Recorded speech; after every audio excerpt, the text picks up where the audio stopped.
Well, hello there. How you doing out there in YouTube land? Oh, we got 16 minutes to go before qualifying starts. And I'm sitting here trying to make the broadcast go.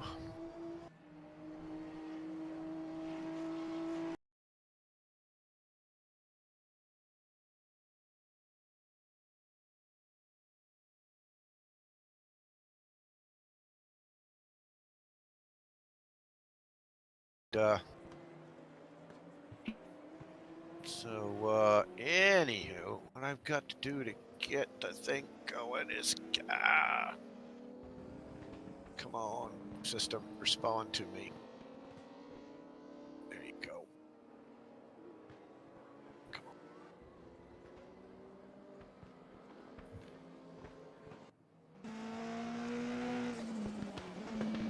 I think Reggie will be stopping by at some point.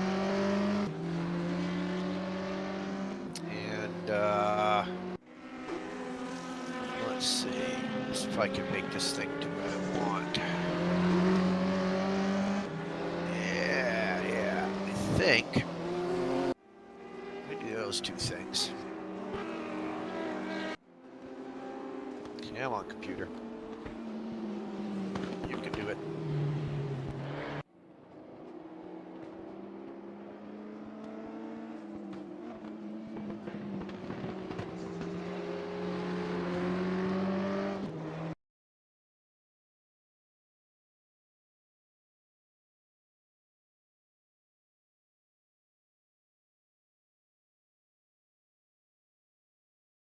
Are you racing tonight? Obviously not. You're watching the stream. Duh.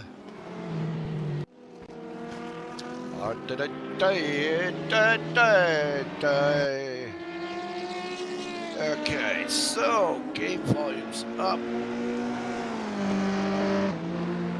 I hear you, computer. The Discord is up, so let me go over there.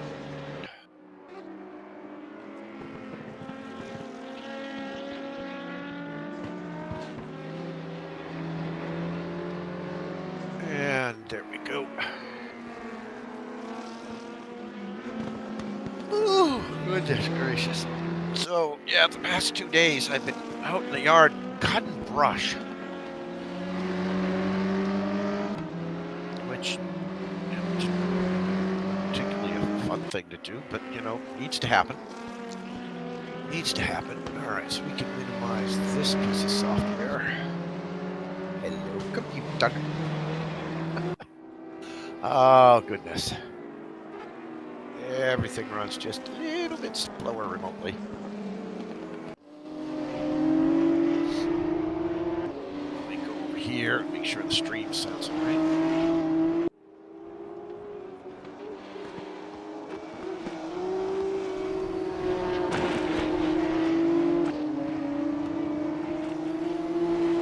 And that game is still pretty loud, isn't it? All right, well, we can fix that.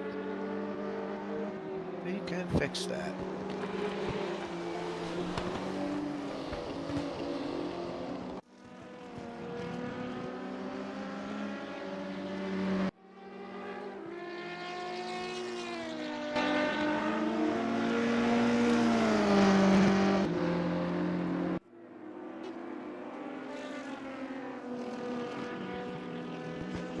Alright, so that ought to be better in the game. Got 5 people watching, that's a good thing. Yeah.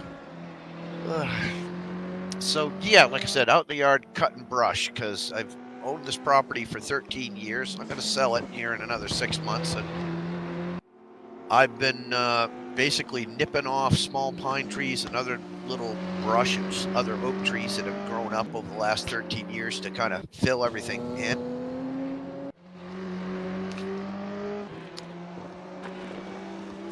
Anyway, so yeah, my arms are tired and my hands are tired, and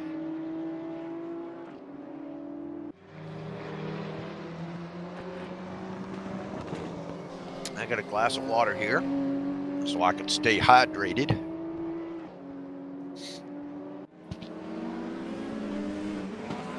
She's up in the other room. Just pop him a message. Actually, you know what? We'll just jump up into the other room and we'll just jump up into the other room and talk to people for a minute.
Running yet?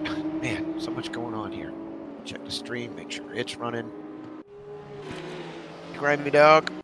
Grimy Dog, I changed my in-name racer game to OK Boomer. So we've been in a few races over the last couple of days.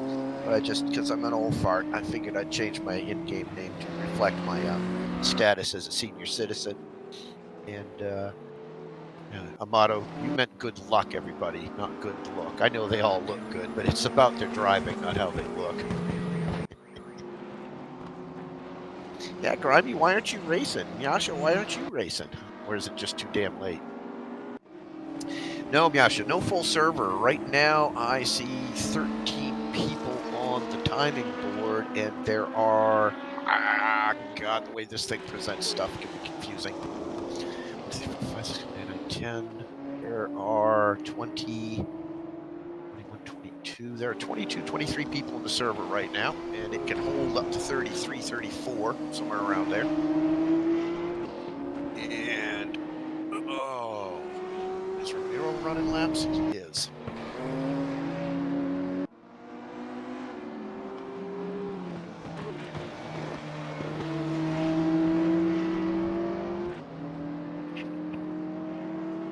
Ooh, 139.7. Hi-yi-yi. Oh, 139.061 is Perez's fastest lap. Damn, that's fast. That's a good lap.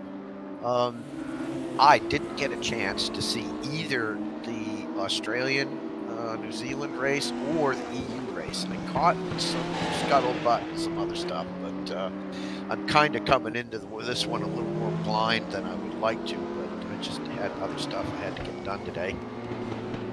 It didn't have the 4 hours that it takes to watch both races, plus practice, etc. So, yeah. Yeah.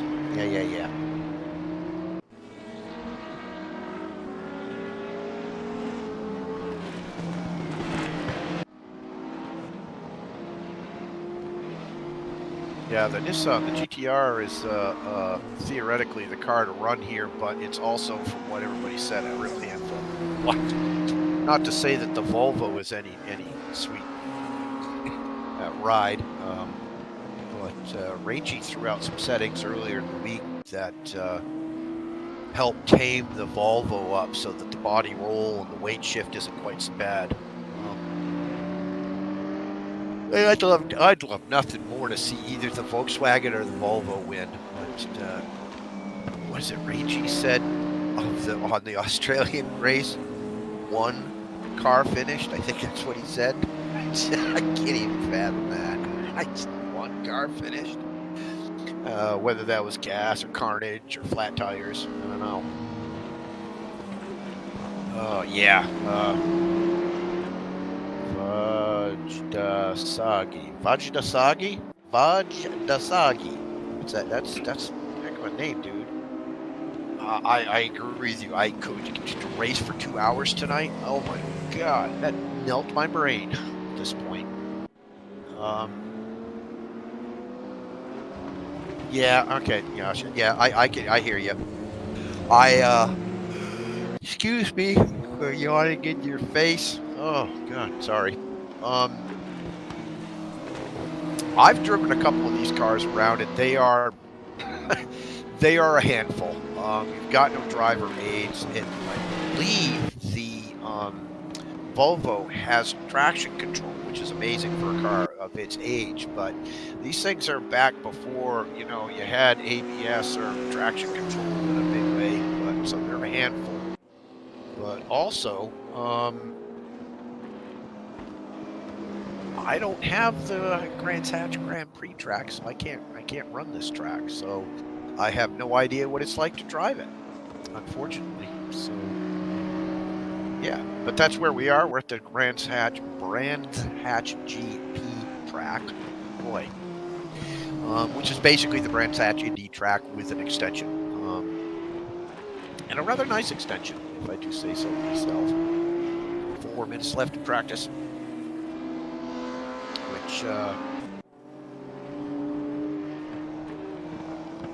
There's some pretty good times coming out between the Nissan, BMW, Nissan, Volvo. Volvo has the fourth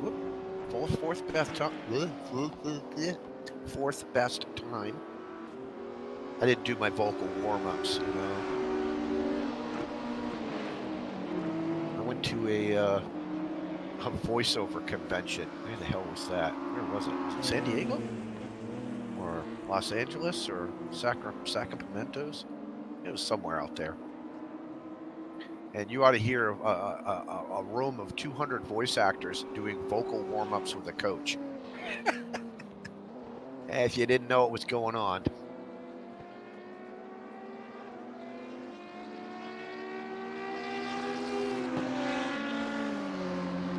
The fastest Volkswagen is... I'm trying to get a look here. Park Auto Box has got a 143, 125 in it. And then Jared's got a 145. Mark Sutton's got a 147, and Ian McClure's got a 148. So those are not great times, but I'm surprised. Somehow I expected the Volkswagen to be the killer tool.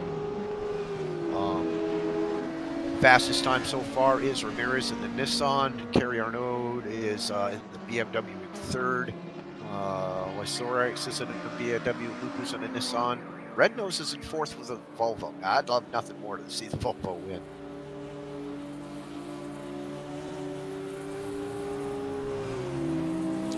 Amato, I actually had a cup of caffeinated coffee about 2 hours ago, which that's probably going to have me up till 3 in the morning, unfortunately, but it will help. Plus, I've got 2 pieces of chocolate right here. That'll help. You're Hungarian. Did I pronounce your last name, your name right?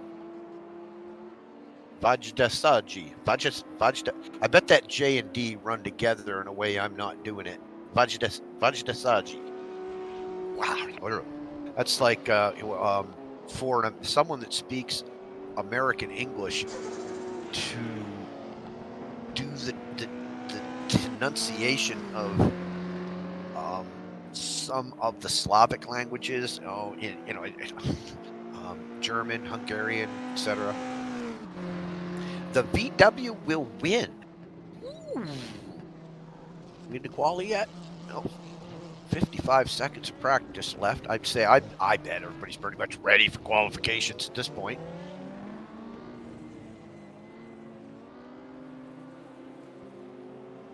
Oh, let's see what other settings I might have to turn on or off here. Okay, that's all set up. Okay, watch this shit. Boom.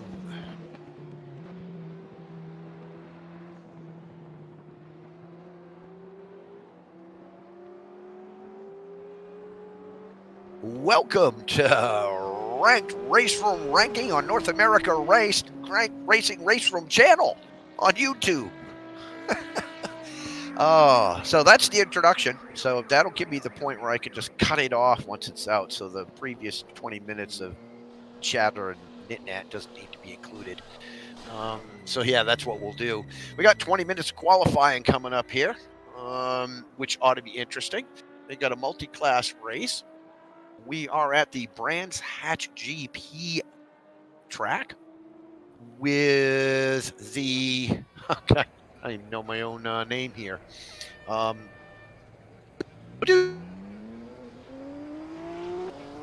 Hey, Jason. Hey, Reggie. How you doing? I'm good, man. You streaming? Yep, we're up. We're going. Could you get NARR streamer to throw it up on the Discord so I can watch it?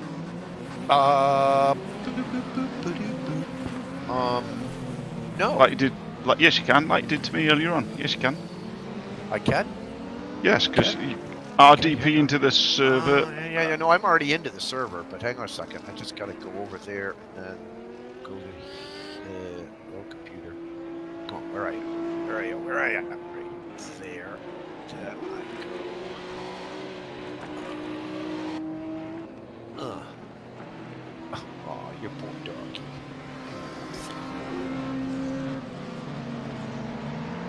I don't think the doggy's feeling too good tonight. You know, you could run your own stream software and catch it in real time. And we'd be, but you wouldn't be watching. I'm watching. Yeah. Okay. Boom. There you go. Perfect. Ought to do it. Perfect. Thank you. Perfect. Yeah, watch it. All good. Perfect. Yep. So, what was I doing? Oh, yeah. I was talking about the classes. We got the Touring Classics plus the Volkswagen, which I'm assuming that we're going to see more cars in that class. I mean, it's the Volkswagen. In the Group 2? I'm not sure. I think they were able to do a deal with Volkswagen because they're quite close to Volkswagen. But I don't actually know what else would be historically in that category, and I'm gonna go and find out. I'll be right with you. There you go. Hey, I got my very own Google researcher here. That's wicked. So yeah, an interesting combination of cars. When I first saw the announcement last week, I kind of assumed, and I don't know why, but I assumed the Volkswagen would be the car to beat. I don't know why. I just figured that it was quote unquote the more advanced car. But it's not necessarily the case because obviously, according to the leaderboard, the Nissan, the BMW, and the Volvo are all running very well, doing a great job so far, which kind of surprised me. So, yeah, we will be running the raffle again tonight for 500 VRP. So I will get that started here once the race gets going. And the way that works is if you won last week, you can enter, but guess what? You're not going to win again. Not for, I can't remember what we said, 60 days?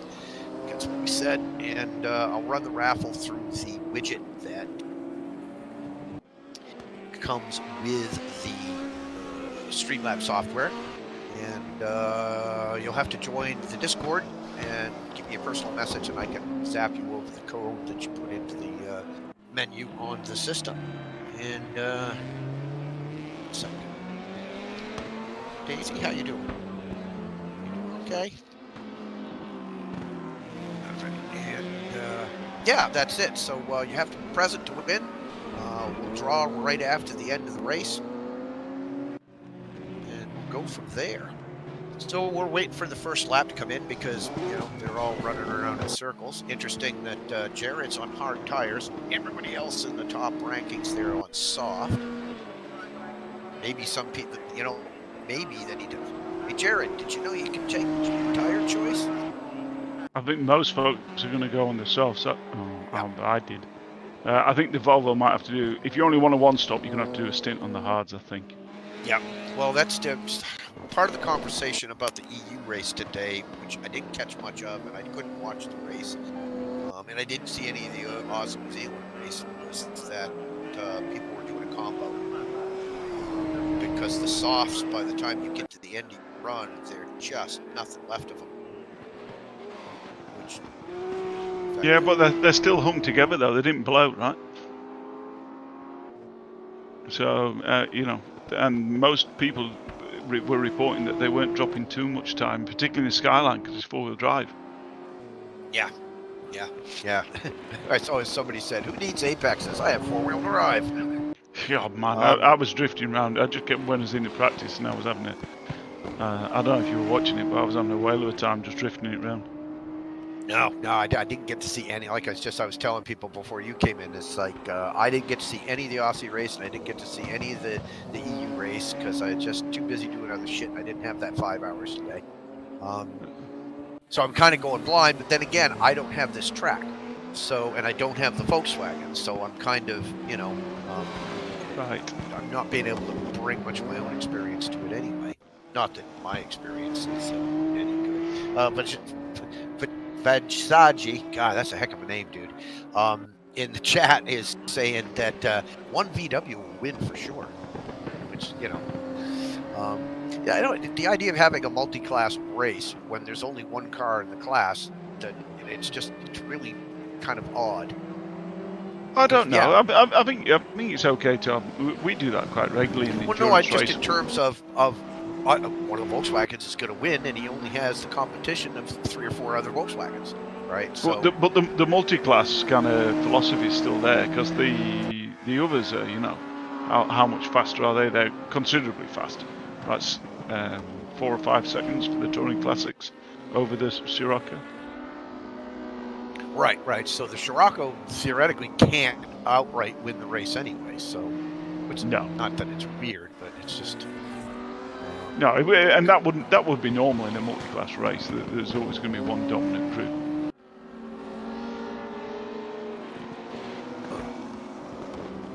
Trying to do 3 things at once here on the server. Trying to minimize the game, the RDP game window, to see if I look at the Discord window, I actually get a faster picture. I think if you watch the Discord, because it's only a 720p and the RDP you'll be trying to do all of it, you'll probably do okay. I know. Provided you can control it remotely, although the Discord's just frozen on me. Well, that might be me. That might be me doing something stupid. No, it's going again. Okay. Sorry. Yeah, it could have been something I was doing. There's a couple of Volvos. It's kind of nice to see. They're in the same color. Gosh, isn't that cute?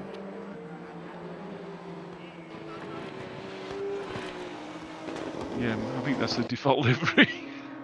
They probably only bought one livery.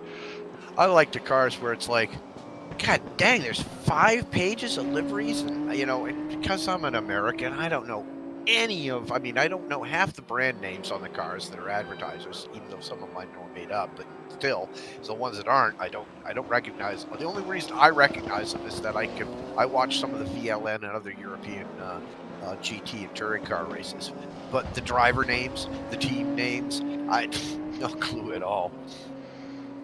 Whereas I know in Europe, it's very different. All of these color combinations and liveries are all very important and well known and have been known for, it's a major thing. Yeah, I mean, I guess RaceRoom's connections are European, and there's a lot of, Volvo, BMW, VW in the game. I personally would love to see some Jaguars in the crane. Some 85, we were talking about 85 this, Group C's. Yeah, we were talking about this earlier about how we both would like to see those mid-60s British touring cars. Oh, yeah, you bet you like it. You know, the Fairlane and I would think. And anybody listening, go and look up the Goodwood Revival. Look up Goodwood Revival and see those guys racing there. Any of those lunatics racing around there. Yes, please. Friggin' hilarious. The Mini against the Ford Fairlane with the old Jaguar in there, and just what a riot. Yeah. Yeah. So, all right, we got cool. 10 minutes down in quali, and Theo has the fast time, which is interesting. Where's Mr. Perez? Because he was lightning quick in practice. He's 40 thousandths behind. Excuse me. He is. Oh my God, this is just so stupid. Yeah, Theo is a 139.5. Ramiro Perez is 139.7. All right, so 2/10. But Theodore Ensbury is a 139.59. Theo is a 139.56. So I mean, there's just nothing between that. Yeah, I'd like to talk to him because I dropped his setup just before. So I dropped a setup which a couple of them are using, and I dropped another setup, particularly for tyre pressure, just before qualifying. So it'll be interesting to see how they're going.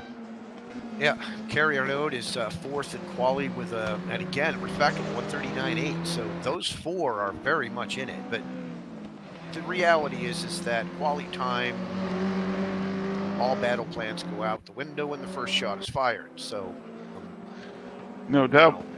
After the first corner, they're qualifying with an eighth of a tank of gas, and they're not going to be starting the race with that. So that's true. I mean, Scott's belting round it in the Volvo for sure. So I wonder how he's just gone. We've re-improved there. And he's only he definitely improved. Now he's less than a second behind. Now he improved to 0.6. So he improved a long way there. That's probably why the auto director cut to him, because he was obviously going to make a lap. Yeah, Scott's he's in with a 140.1, which is 0.6 off the leaders, and yeah, that's pretty quick. 2 hours. These races are so different. 2 hours is an enormous amount of time.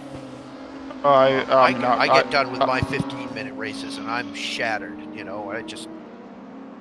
I just feel that if folks are going to run these races, that we can cut the practice down to like 20 minutes, because people will have practiced. If they're going to run a 2-hour race, they're going to have practiced. They're going to have taken the time to do a setup. They're not just setting it up at that moment. Oh, mate. Who was that just stopped on the racing line? Hang on, I was just checking out the audio on the stream. How are we? Too loud? We're good. No, we're fine. We're okay. Besides, I count on people out there in the chat to remind us if volumes are off. Yeah, I'm not known for being quiet, mate. We should be fine. And it's the volume mix on Discord on the server that does it. Yeah. I'm chocolate. I shall be disappearing. Oh, chocolate, I'm envious. I shall be disappearing about past for about half an hour or so. Yeah, I know where's. It's middle of the day over there. You got that W thing to do. I know, it's just rude, eh? Oh, look how close Theo Ensbury is now. 23 thousandths of a second. Give it up. All three at the top in the Nissan, look. And 2 Beamers behind the first Volvo, Scott. I still don't think it means diddly. I mean, in a way, it would be really nice to see. For fun. It would be nice to see Scott or Galbraith or Rednose get up into the top 3, 4, 5, so that at the start we have kind of a better mix. But I don't think that there's going to be a. the Skyline's just going to run away with it because it Yeah, can just tear the corners. yeah. Well, no, not even that. You know, the start for a four-wheel drive car. If you remember when we did the DTM 92s with the Audis, you just dump it and go. It's like I'm traction control.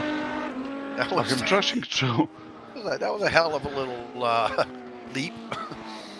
Oh, who was it? Somebody in the chat earlier was saying that somebody put a friggin' landmine down at the base of one of the corners you come down. It's after the first corner. That's what. So the setup that I created has got excessive front travel to accommodate that, because what it does is it breaks the dampers on the suspension because it bottoms out. Launches you. Yeah. Well, I mean, it breaks it. You know, you're bottoming out every time, and I did it. I was amazed. I was like, "What? How on earth have I broken the suspension on the racing line?" And I checked the telemetry, and sure enough, it'll bottom out. So, that's such old school BMW right there. The two-door coupe. A huge two-door coupe, by the way. It's a land yacht. Oh yeah, massive. But I kind of liked that shape. I mean, ever since pretty much the early 2000s, every car has just gotten bean-shaped with all softy, roundy corners, and they all kind of have the same. And I know they're going for aerodynamic coefficient of drag, and the shapes just end up that way. That's why airplanes all look the same. Yeah, I know. There's, you know, the other problem is the regulations. They force you into that position. Well, yeah, your hood can be only so high off the ground, et cetera, and it has to be no sharper than objects can't be sharp. So if you hit a person, and crash crumple zones, and blah blah blah. I understand. It makes sense. That's all right. Automobiles are kind of a stupid thing to begin with, anyway. They all a huge amount of energy, time, everything pour into automobiles, and they're really stupid things. Great fun, you know. So. Part of me appreciates that there's such a waste of energy, and then the other part really likes how they sound and drive. And that's the thing, isn't it? When you see a Tesla and it's got, you know, 100 kilowatt battery pack, and you put that into context of your house usage, and you go, hey, I could run my house for 10 days off that thing, and that'll get me what, 250 miles. And I think nothing about going and driving 200 and 250 miles, especially in the States. Hey, you guys do that for a taco. I grew up in the state of Maine, very rural. At 18 and a half, I moved to Houston, Texas. I lived in Houston, and man, we wouldn't think nothing. I mean, Houston is just a massive city. Interstate 10 goes east through the middle of Houston and across the entire state of Texas. But you can enter Interstate 10 on the east side of Texas and head west, and you drive the speed limit, and 2 hours later, you're still in Houston. It's just that friggin' massive. But we would think of nothing of just getting in the car, driving an hour across town to go visit friends. Wouldn't even think twice about it. I moved back to Maine, and now drive an hour? Are you crazy? All the way down there? You know, so. I got that when I moved to. Australia. You know, we're in Sydney, and the next big city is Brisbane. That's 9 hours away. Yeah, driving. Just jump in the car and go. Yeah, just jump in the car, go get yourself off. Well, everything is a gazillion miles away in Australia. It's like living out in western United States. There's nothing in the middle. Yeah, that ain't that the truth. All right, 2:38 left in qualifying. Theo's got a pretty solid lap. Edsbury's right there. Perez, Arnaud, Red Nose. John's snuck in front of Scott Galbraith. Yes, in the but look where RS Red Nose got his ass to. Like I said, getting a Volvo up into the higher ranks will. It's not far away either. No, not at all. Chris says he can't hear you very well, but he can hear me fine. Maybe because I'm a big gob. Well, you're a loud mouth, you know. And I thought I was a loud mouth. Hang on. Let's see if we can't fix that. Thanks, Chris. Appreciate that. Just alt-tabbing on the remote control thing very slowly to not confuse anything. And You can, man, that's something. Uh, Wow. You can right click on me and tune me down a bit. I think. Well, no, I'm going to turn me up because on the stream side it sounds okay, but that should make me a little more soundable. Hang on, let me check.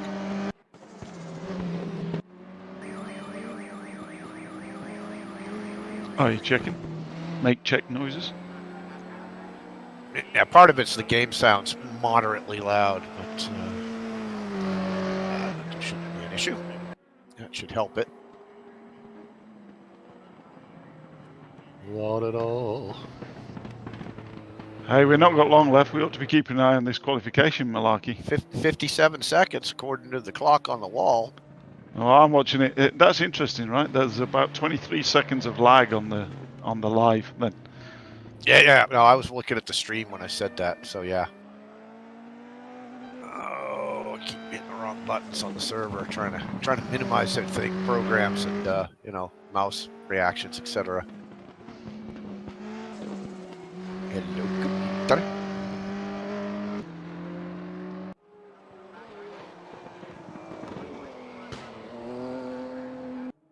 There we go. What? Well, it's like, oh, red nose, look at that. Did you see that under the wire? Oh, that is freaking awesome. Oh, he dipped his nose in there, didn't he? Oh, that is just wicked. I love that. Oh, yes. All right, now all he has to do is just kind of keep that barge right out in the middle and hold back the rest of the tide. The rest of the tide of the skylines. Oh, that is awesome. I love that. That is wicked. Okay, auto director is on. All right. Oh. Well, these guys lining up for a start here, hey.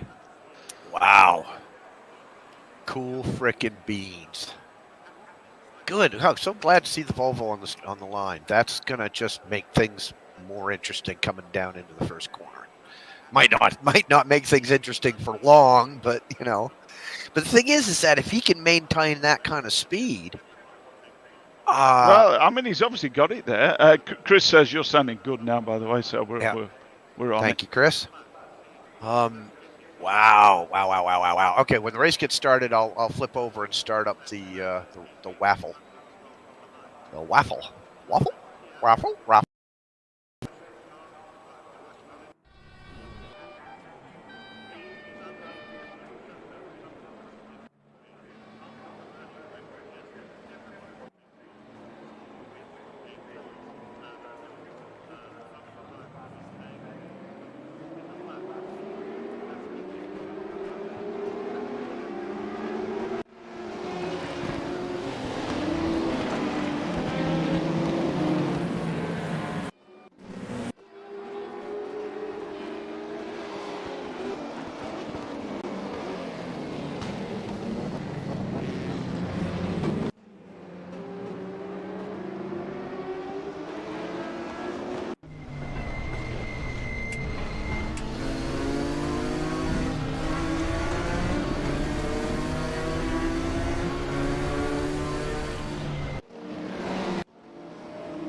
Can you hear me now? Hello, hello, hello.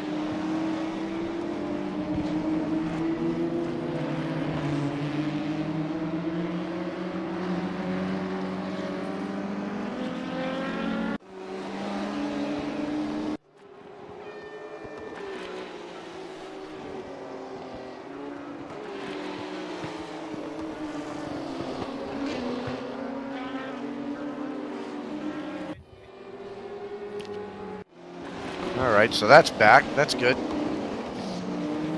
It's a long delay in that stream.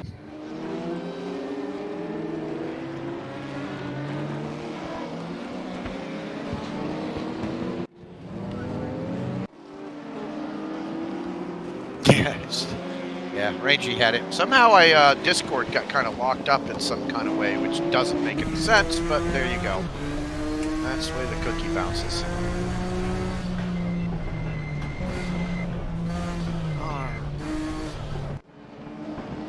Okay, boom, and dooby-dooby-doo. So yeah, there's a race going on out there. I'll be back with you in a minute. Trying challenging all these technical issues. It's like, ah. So yeah, I'll be with you just a second.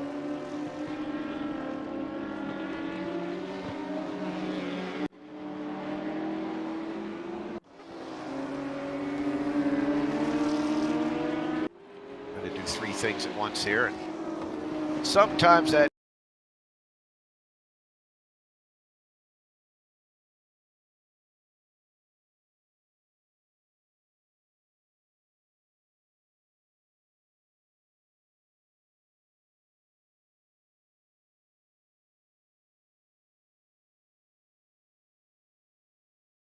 the race at that point.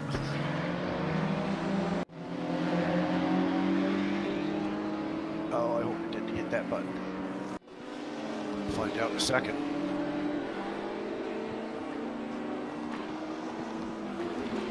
I'm trying to get to the raffle software so I can crank that up, which is right there. Ugh. All right. So we will start the giveaway. That should pop up in the stream chat.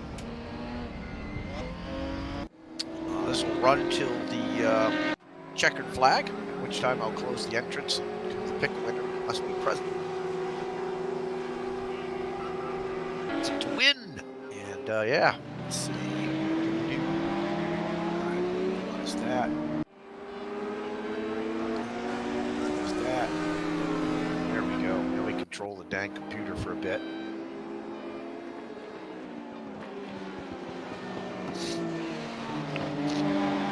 AA code for a 500 VRP raffle has started for viewers. Use !raffle to enter the raffle.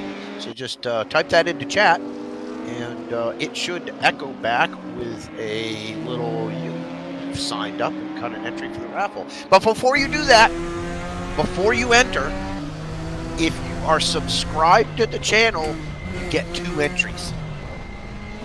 So you double your chances if you're subscribed to the channel. So hopefully you were paying attention to these things. So yeah.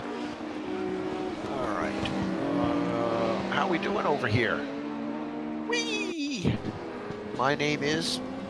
Hey, that'd make a good song. This is Elo Jade Funpucker, and we are on the North America RaceRoom channel. If you look in the link below on this video, probably it's not there now, but it will be once the broadcast is over. And if you could look at our other videos, there's a link to our Discord channel. So if you're into RaceRoom, please consider coming to join us at the RaceRoom North America Discord channel, where we at least do this Wednesday night broadcast, and then we put up a couple other videos up.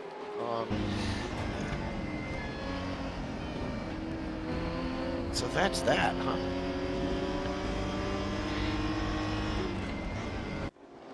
And now let me go ahead and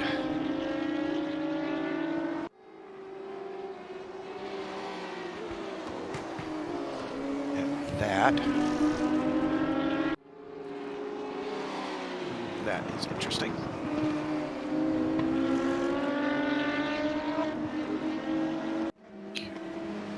Back to this room.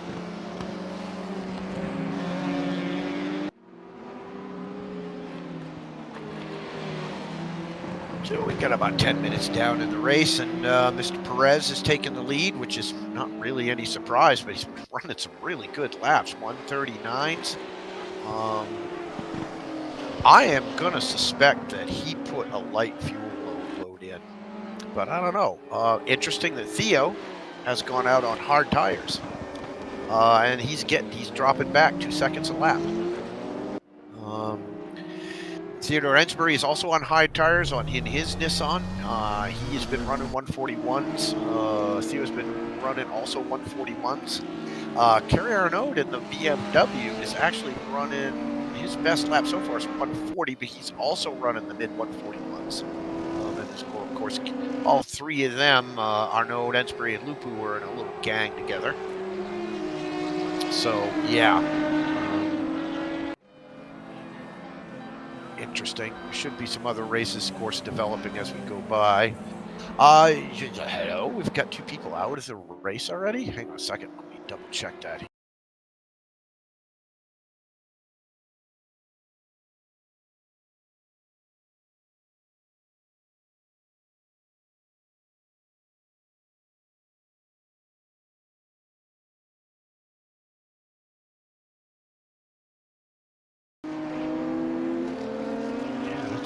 That was Randy right there. Interesting. Interesting.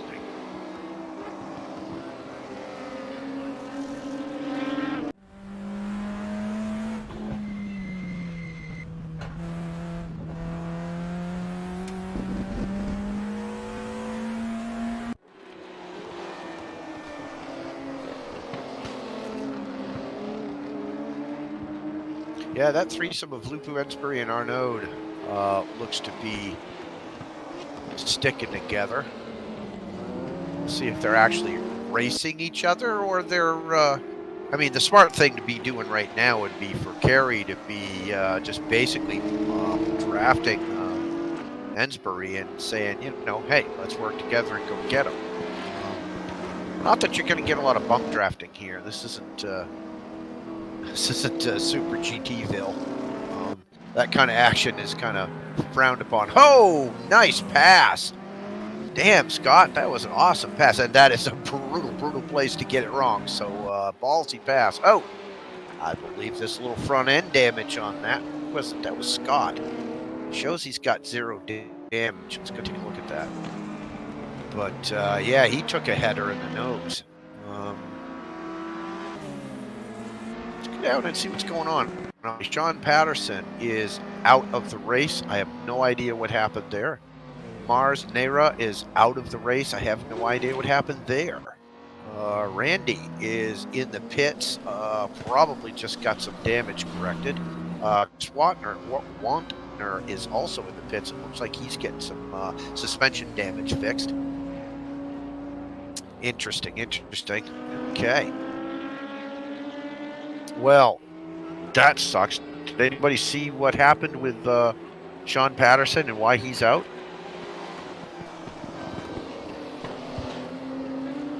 Yeah, best pit lane entry ever. I missed it myself. Raffle.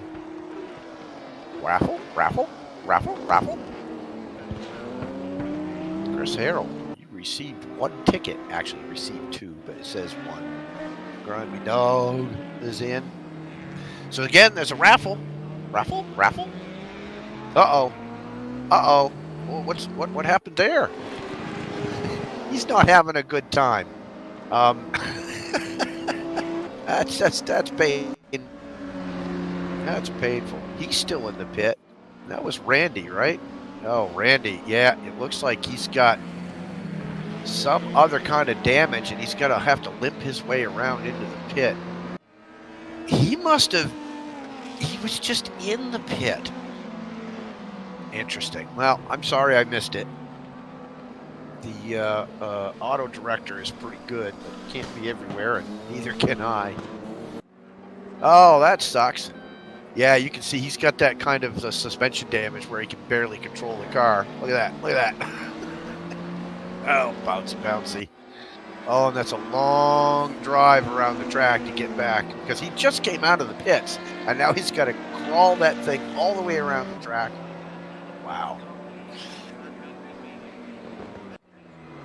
Little race here between McCord and Svatek.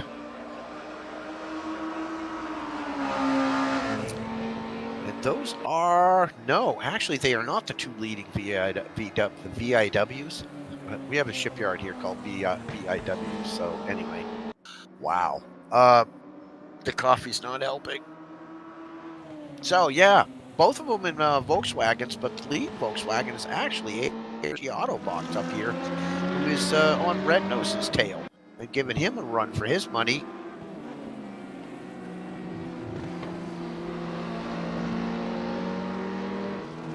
And what? That's probably worth doing some of this.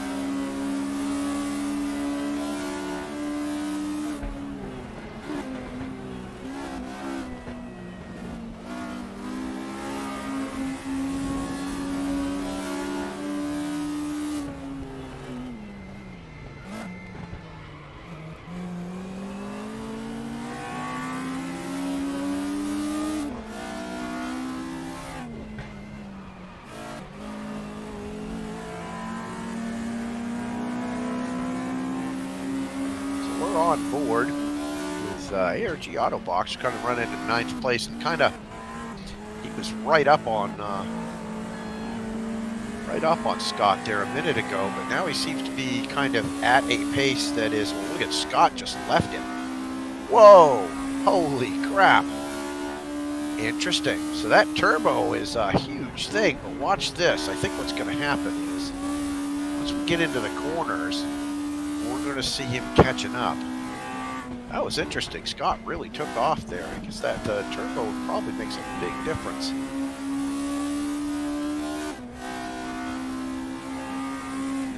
Yeah, we'll go up and look at it from the back of Scott.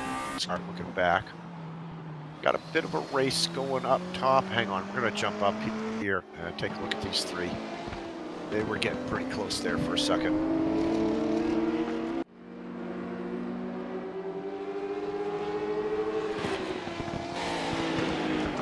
It looks like Ensbury and Arnaud are almost outbraking Lupu into the corners. They kind of catch up and then get a. We'll go back down here and. Ow! Nice battle going on here.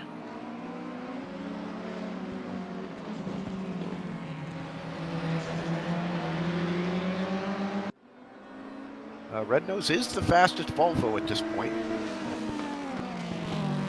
Nice racing, guys. Nice racing. Oh, good pass. I bet that's the turbo.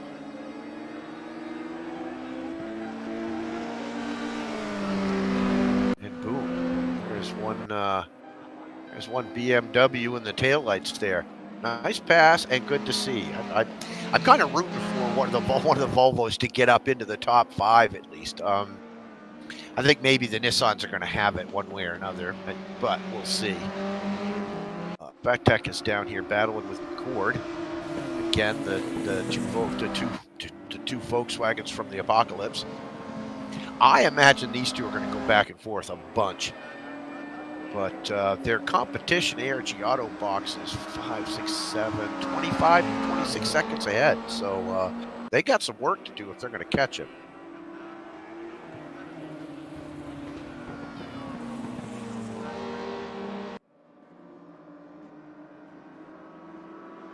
Back up and watching Hall and Red Nose duke it out.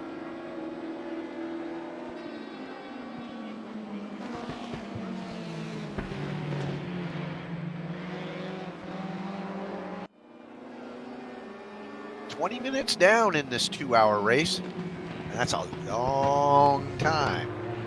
It's Perez is out in the lead, but he's running soft tires, and the next 2 cars behind him are also in the Nissan. But they're both on hard tires, and they are 9-10 seconds behind. So theoretically, for every 20 minutes, soft tires gives you 10 seconds. Stick that in your mouth, calculator.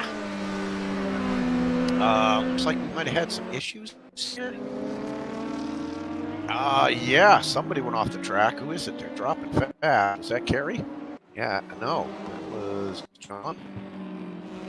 No, can't see who it was. I don't see him. I'm trying to find who it was. Sorry.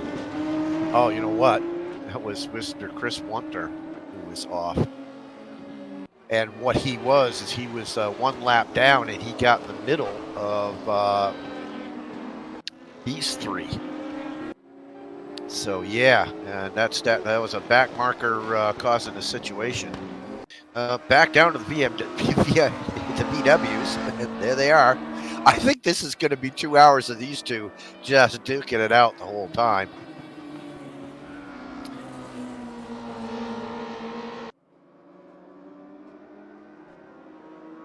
And they have actually gained on ARG Autobox a little bit. Autobox is now only 22 seconds out, where he was a lot farther out before. So it's going to be, that'll be interesting to see if they can get up to him.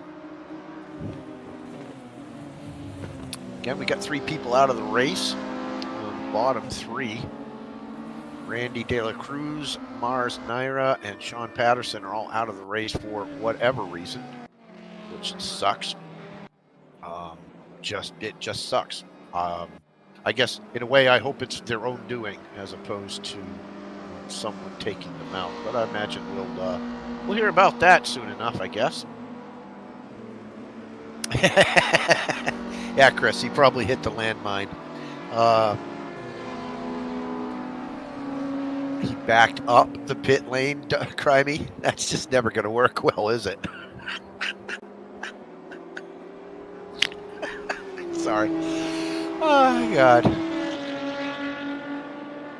Let's go back to Auto Director. Let him decide what you're going to see.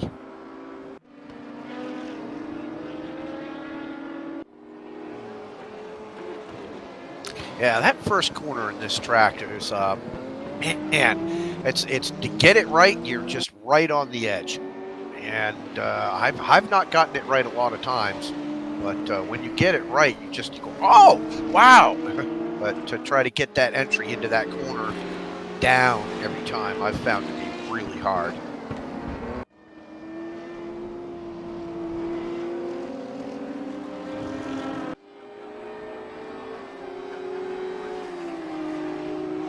Autobox is back up to about a 25-second lead on the 2 Volkswagen brothers behind him.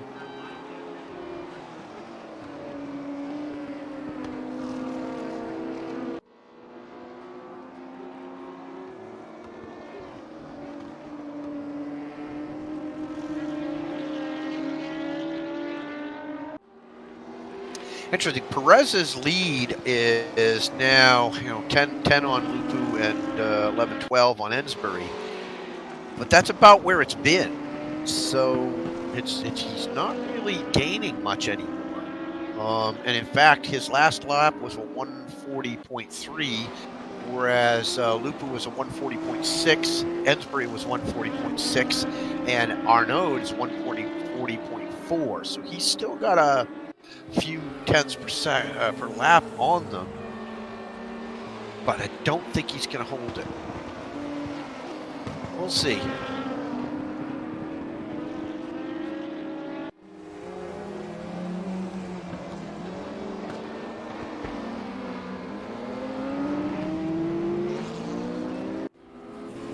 About 11 of you people watching. Again, don't forget that there's a raffle. Raffle? Raffle? Why don't you look at the chat window and show you what you do.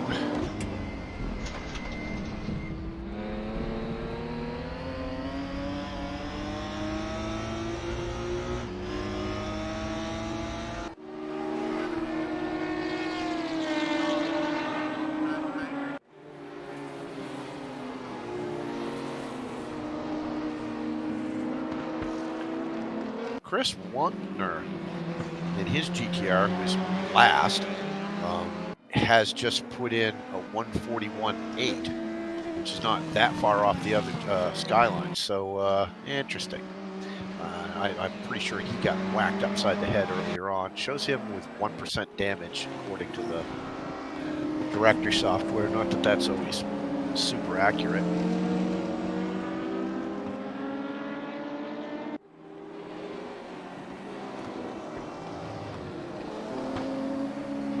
Oh, it's raging. You're back.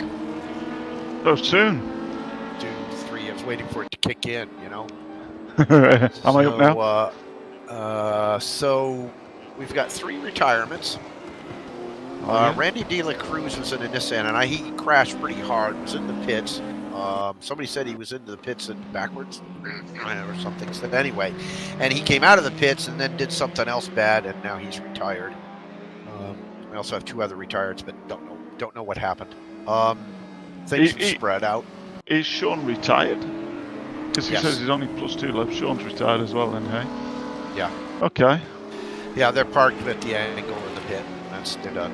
And what about Autobox? There's something weird going on with Autobox. Oh no, he's a VW lead. That's why it's showing. Yeah. Okay. No, he's VW lead, and he's been maintaining they had it down to about Jared Zvetek and McCord had him down to about a 22nd lead, but now that's back out to 26.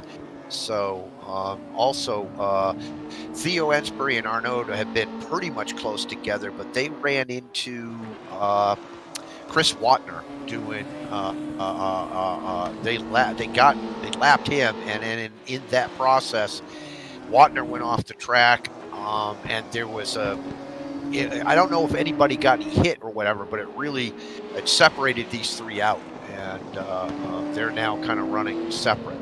Okay. So there must be a battle up front here between Ensbury, Lupu, and Arnaud. They're all within. No, there was. Again, they were all right on each other, but what happened is there was an interdiction, and now they're all spread out. And as you can see, there's Theo has got a little gap. Yeah, but those 3 are racing for places, like, so that's 2, 3, 4 there. True. Within QE of each other. Perez is out front, right? On soft tires, right? But his last lap was a 142. Lupu's last lap was a 141. Arnaud's last lap was a 141. Now, that might be just a bad lap of Perez, but Perez is on soft, Lupu's on hard, Ensbury's on hard, and Arnaud is on soft. See, how far in are we? We're only half an hour in, right? We're nowhere near pit stops yet, are we? Yeah, 28 minutes in. We're a good 32 minutes away from what should be the first stop, but and again, there's that dynamic of you push it. If does Theo push it an extra? Perez is not mucking about. He's clattering over every curb. I'm watching him on the stream and the Discord, and he is clattering every curb. You're on him now, right? You watch him. Right. Every curb he's wagging that rear end round.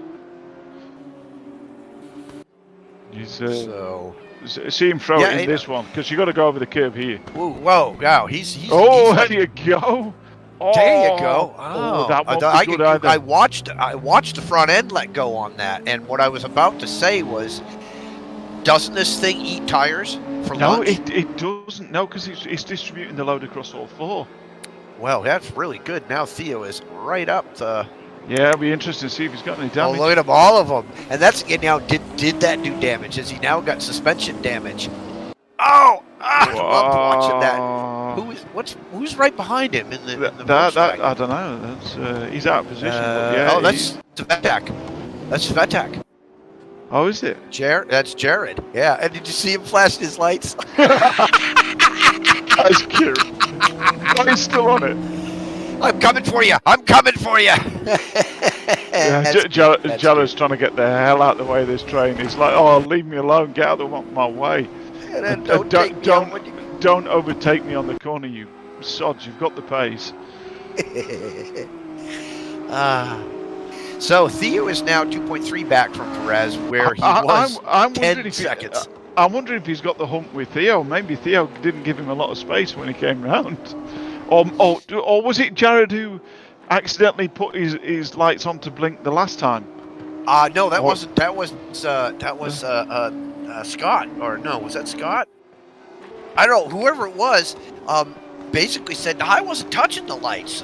They were blinking like a son of a bitch anyway. And I thought, well, he did have front end damage. Maybe they're emulating, an electrical connection issue. See, Theo's he's within 2 seconds of him. It depends how he's managing the lights. And then there's is it Chris Arnoux? Is not very far behind Kerry either. Yeah, Kerry. Is it Kerry? Kerry, yeah. Kerry just ran a 146, 140.6. Edgebury just ran a 140.9. Theo did a 141, so I'm thinking there was some traffic involved. Well, actually, all 3 of those guys just ran 141s. But Perez's last lap was an invalid, so we don't know what he did. But it looks like that Theo is now staying with him, but that's where they were before this all crunched up. Is Theo was about 9 to 11 seconds back and holding. So that little off track that Perez did basically cost him gear. Let's see if Theo can continue to. Yeah, I want to see what. There's something going on here as well. I had a quick listen to the stream, and there's a mega echo going on in the stream. Me and you sound like we're in an echo chamber. Really? Yeah. Huh? Hang on a second. No, it's because you're listening to 2 different things. Turn the volume off on one side of things.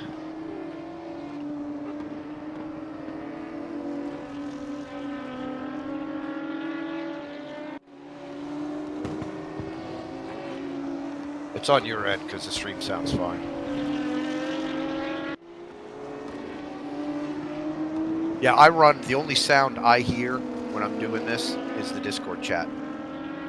Because I can't hear the remote server because it's still delayed sound, and I can't listen to the stream because that's way delayed. And so all I hear is you. Yeah, I hear you real clear. But somehow there's a major echo going on. I think you might have to... It's on your end, man. It's on your end. No, it's not my end. It is on the stream, I swear. And I think what you've got to do is you've got to mute the NARR streamer's output. And I think that's why we've got a big echo going on. Yeah, but I'm listening to the stream and I don't hear any echo. Right, I'm all. So it's all you, man. Tell you what you do, just reach down there and unplug it. That'll fix it.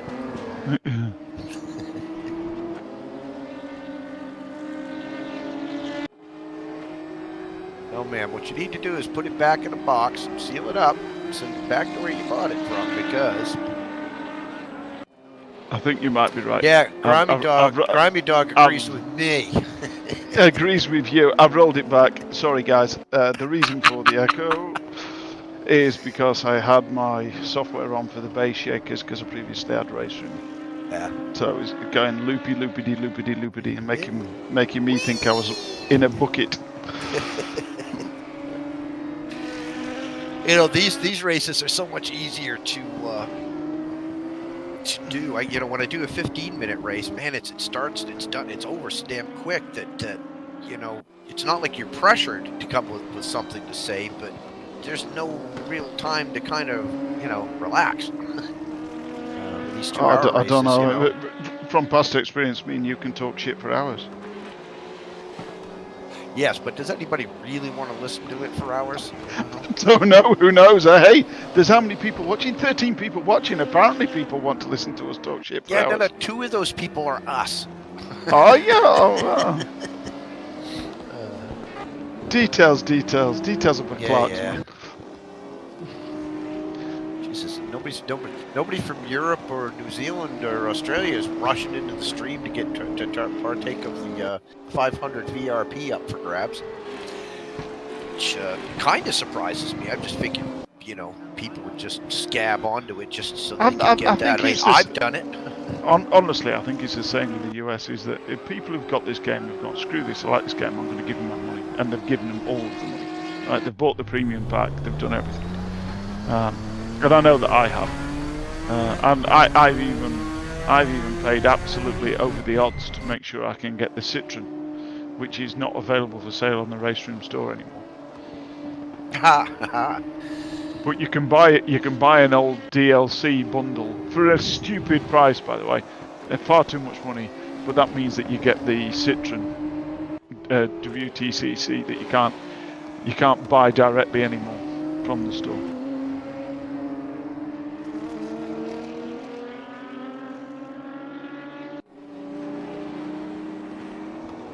Hey, you still with me, Jason? Or have you gone on mute? Yeah, no, I had to. I had a tickle in my throat, so I was on mute, gacking. I see it's beer o'clock at your end. It's only coffee o'clock at mine. Oh man, yeah. Grimy wants to watch those guys. Okay, well we can do that for you. The system doesn't want to watch it because they don't think they're close, but we'll go watch it for a bit because it's like there's 2 hours of racing.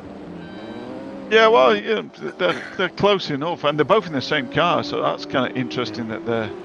I'm wondering if they. I'm wondering if they really are catching each other. I really don't think Ensbury's dragging his ass that close enough to Theo, is he? 1.3 behind, and Theo is now 4 behind Perez. So Perez is see the auto director. The auto director was down with Red Nose, and because I think Red Nose is going to take that guy, isn't he? Again. Again, yeah, for about the 18th time, is it? Here we go. Grimy Dog wanted to go watch some of Theo. Oh, jeez! I thought he was gonna. Man, talk about your body roll. On the Volvo. Oh my God, yeah. Yeah. Look at that. Whoa! He just leaned up, took a pee there. Have you ever seen the 850 racing in the BTCC? Probably, but it was the estate. No, it was in the 90s. They raced the estate. They raced the estate. Oh, because the back, the extra weight in the back helped it. No, because apparently the original reason for it was that the aero helped. Well, okay, that makes some sense. They got downforce out. There we go. Another pass. Yeah, he's through. But they've been. Oh, hang on. Mr. Ensbury is creeping up behind. Is he getting a bit closer? Is he? He was. He had him within 0.7. Okay, he's dropped back a little bit again now, eh? Yeah, there. But 1.1, there's a bit going on here. Yeah, I gotta go back down to these guys because of course they're duking it out. They've been I think when you were gone, these two were side by side, and it was just awesome. It was just really good racing. Oh, we got somebody else. Chris Watner is off the track. Oh, I think that's solid off, man. I think he's done. Yeah, that's dead. The crew chief's going, "You're done, man. The engine." Yeah, it's over. Yeah, and he's done. It's over. Have you ever been in with crew chief where he gives you the proper bollocking? There's good pace in this car. Yes. You've put it in 15th. I hate you. I was racing this afternoon, and I tell you what, there's a cloud of extremities outside my house still hanging in the air. It was, fire, because I screw up, and he goes, "Oh, come on, Jason," and I go, "Yeah, well, fire, oh, hello. Oh, nice save though, nice save. Yeah, he saved it. Wow. I mean, and now he's going to lose a place, maybe? Oh, yeah, surely he's lost a place with that. No, that's a back marker. Yeah, that's a Sirocco, isn't it? That's probably Steve Mitchell. No, the Beamer. Whoops. Whoa. Well, that's an interesting shot. Yeah, I'm going to suggest that whoever that is stationary. Whoa. Yeah, I'm thinking he's having a good time. Let's try that shot. Whoa, okay, take your motion sickness. Let's try out the wing. I'm going to say that guy's crashed out. I think he's fallen through the tracks, so that's another one. Steve Mitchell is no longer with us. Ian McClure, you are now bringing up the back of the pack. Good on it. Good And on things McClure. have just stretched out. What the hell happened between Keyshawn and Red Nose? Oh, that's right, too. He fell off. So, which is really what's really awesome is we now have that Volvo is now number 6. And yeah, just looking at okay, where are we here? 119 in. So Perez on the softs. Hello, computer. What are you pointing at? He's going to be fine. Perez is going to be fine on the softs. He can't take it all the way. He's got to change at least the fronts. No, obviously. So, is he going to stay on softs? He might not even need to change the bags. You know, it was touch and go with. I changed the backs with the Skyline, even on softs.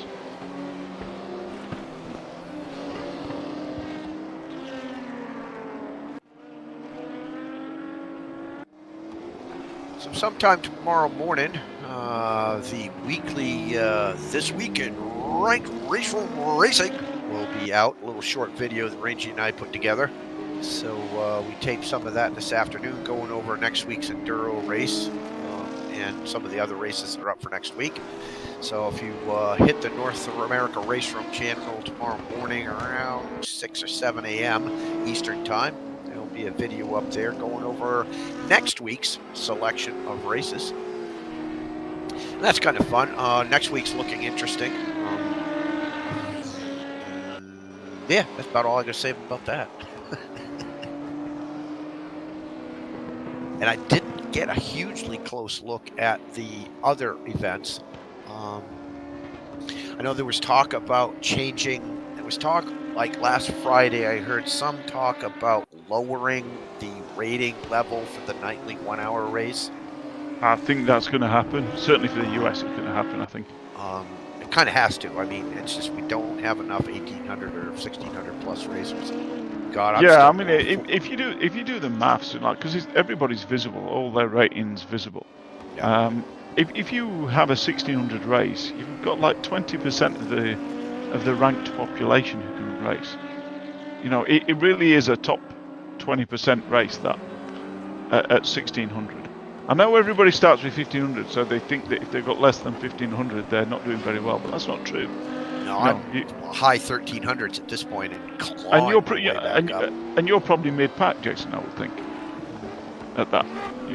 You know, about mid-pack is probably going to be somewhere in the 1,400 range. Still my worst enemy out there, though. You know, I mean, the thing to improve the racing is to increase the reputation so that people take more care, not necessarily the rating. Or, I don't know, something, because I don't know, there's got to be a way to, and there isn't. I know there isn't. We've talked about it over and over and over again. How does the computer know who's the asshole, who is, you know, did I brake check you or did you slam into my ass and knock me off? Which does the computer tell that, you know? But part of the conversation also has to be, but were you driving intelligently enough to avoid the dickhead? Because sometimes you know that you're going to be in a collision with somebody from the way they're driving. So did you drive intelligently enough? If it was obvious they were going to catch you, did you get the hell out of the way? Or if it was, I tried it, or when you're approaching someone and you're quicker than them, did you choose your moment to overtake? You know, and that's what reputation says. It's about how well do you avoid collisions, not whose fault it is. Nothing to do with whose fault it is. It's how well do you avoid collisions. Well, how many times did you not go off track? You know. Yeah, true. Yeah, but then they don't count for hardly anything. They're like what? You know, collisions are full. You know, so when you're racing close, do you avoid contact or do you embrace contact? What drove me nuts the other day is that I generally will join the rookie server. I will wait until there's a minute or two left in practice, and if nobody's joined, I dump out and I'll join back in when it comes up again. So I'm pretty much always the first guy in the server. So we get to qualifying, and I go, great, all right, boom, drive, let me get out there and get in front of everybody so I don't have, you know, anything to deal with. And what I find amazing is that position 2 and 3 will fire out of the pits, and they will be racing at that point. They will be Yeah, right on that's my because- ass. I'm trying to warm up. That's and because they've taken the speed limiter off in qualification. No, I mean even out on the track. We're 2 or 3 corners in, and they're right on my ass. And it's like, don't you want to get in a warm-up lap, dude? You know. I mean, you just let them go. I just pull over and let them go. Yeah, just let them go. They'll be in an accident just up the road. Yeah. And that's the secret. That's the secret to ranked is maintaining let the other people fall off. Maintaining a calm head. It's consistency. You won't win every race, but if you're consistent, then you'll do it okay. Arnaud is running 140s, whereas Ensbury and Lupu are running 141s, and Perez is running 141s. So I fully expect Kerry Arnaud here to be making some moves. Yeah, has he stopped though in the Beamer, or is that just he just keeping plugging on? Is he just catching them? He's catching them. 0.8 per second, eh? Ensbury just did a 140.9, but again, Perez and Lupo both did 141s, so...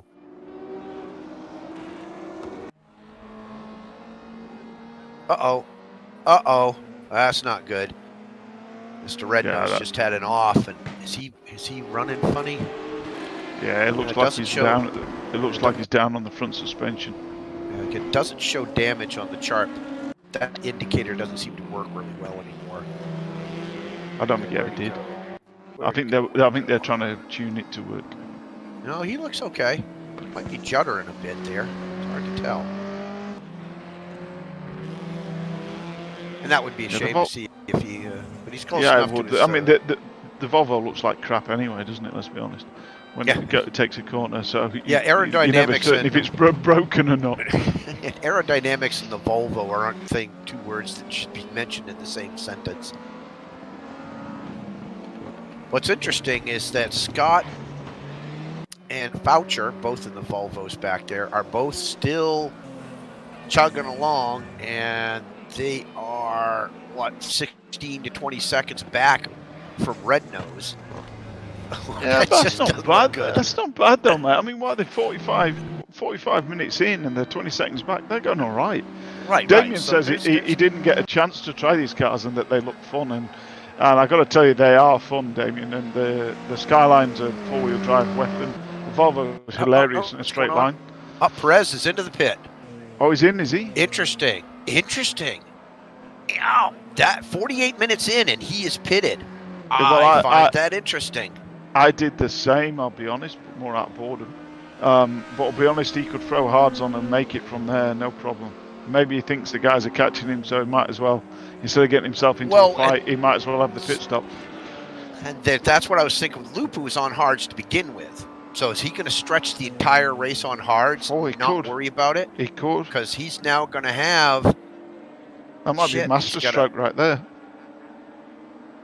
I mean, the softs are good, but if the softs only give you 20 seconds per hour, here he comes out, and he is back on the softs. So this will be interesting to see how this all comes out. Of course, Theo is now out in the lead. Ensbury is pretty much 2 seconds behind him. Yeah, I get the feeling that Ensbury's pacing him, if I'm being honest. I don't think he's up for racing him. I think he's facing him. No, he's not interested in the lead. Look at this shit. This is not possible. Back out. I'm just looking at the timing. That Arnaud was in and out of the pits. Oh, and who is this? Is this Theo? What? That wasn't Theo. No, that was Casey. That was a BMW came in. Casey. Kerry. I'm sorry, Kerry. My brain hurts. Okay, never mind. I was getting confused with... It's okay. I called him Chris earlier, so we're all good. Yeah. There you go. So Perez is now... he is way back, isn't he? Oh, he's a good way back. Somebody in the chat says that they really like the Sirocco, and he might have done decent tonight, but he works nights. That's Nigel Holston. Mate, we'd love to see you come in and give it a go with North American RaceRoom. These guys race ranked a lot. You know, the whole Discord really is built around racing ranked most of the time, apart from the Friday vent steam races, right? Yeah. Well, we got to do something a little stupid every once in a while. What's vent steam? What's the meme race this week, Jason? The meme race this week. Well, last week was the electrics, and there's a video up on the channel because there's.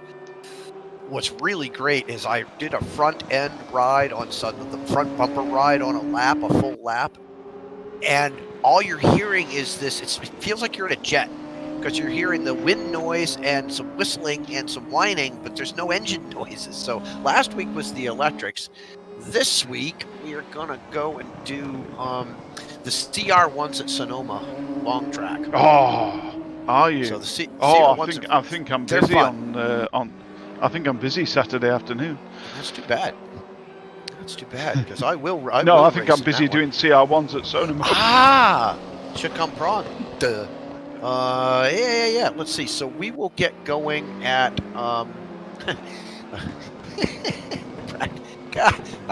Amato set this one up. Practice starting at 7:40 p.m. Eastern time. That's 4:40 p.m. Pacific time, and I don't give a shit what time it is in your world because it's just too much math. Yeah. I'll have that's to do like some maths on that because you guys have it's like Saturday around. No, that's about 11 o'clock in the morning for you, I think.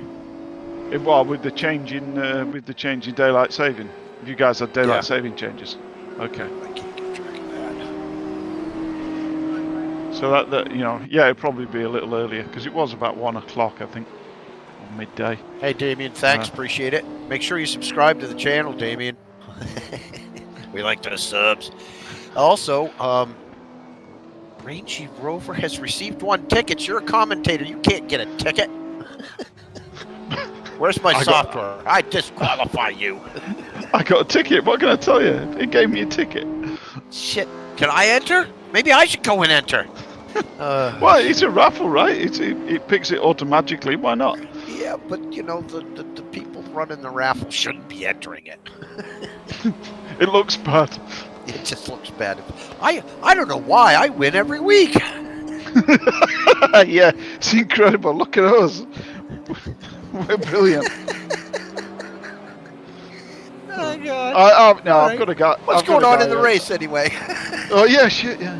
Race. Look at this. Ensbury and Lupu duking it out, but they both got a pit still. They're not duking it out. That's false. Those guys are following each other. They're going to follow each other. Damn it! You got to create some drama now. Leave me alone. Well, they're going to follow each other for the entire race. I reckon they're it's both the smartest on thing to do.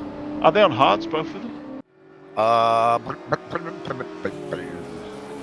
I believe, they are both on hards, and yep, boom.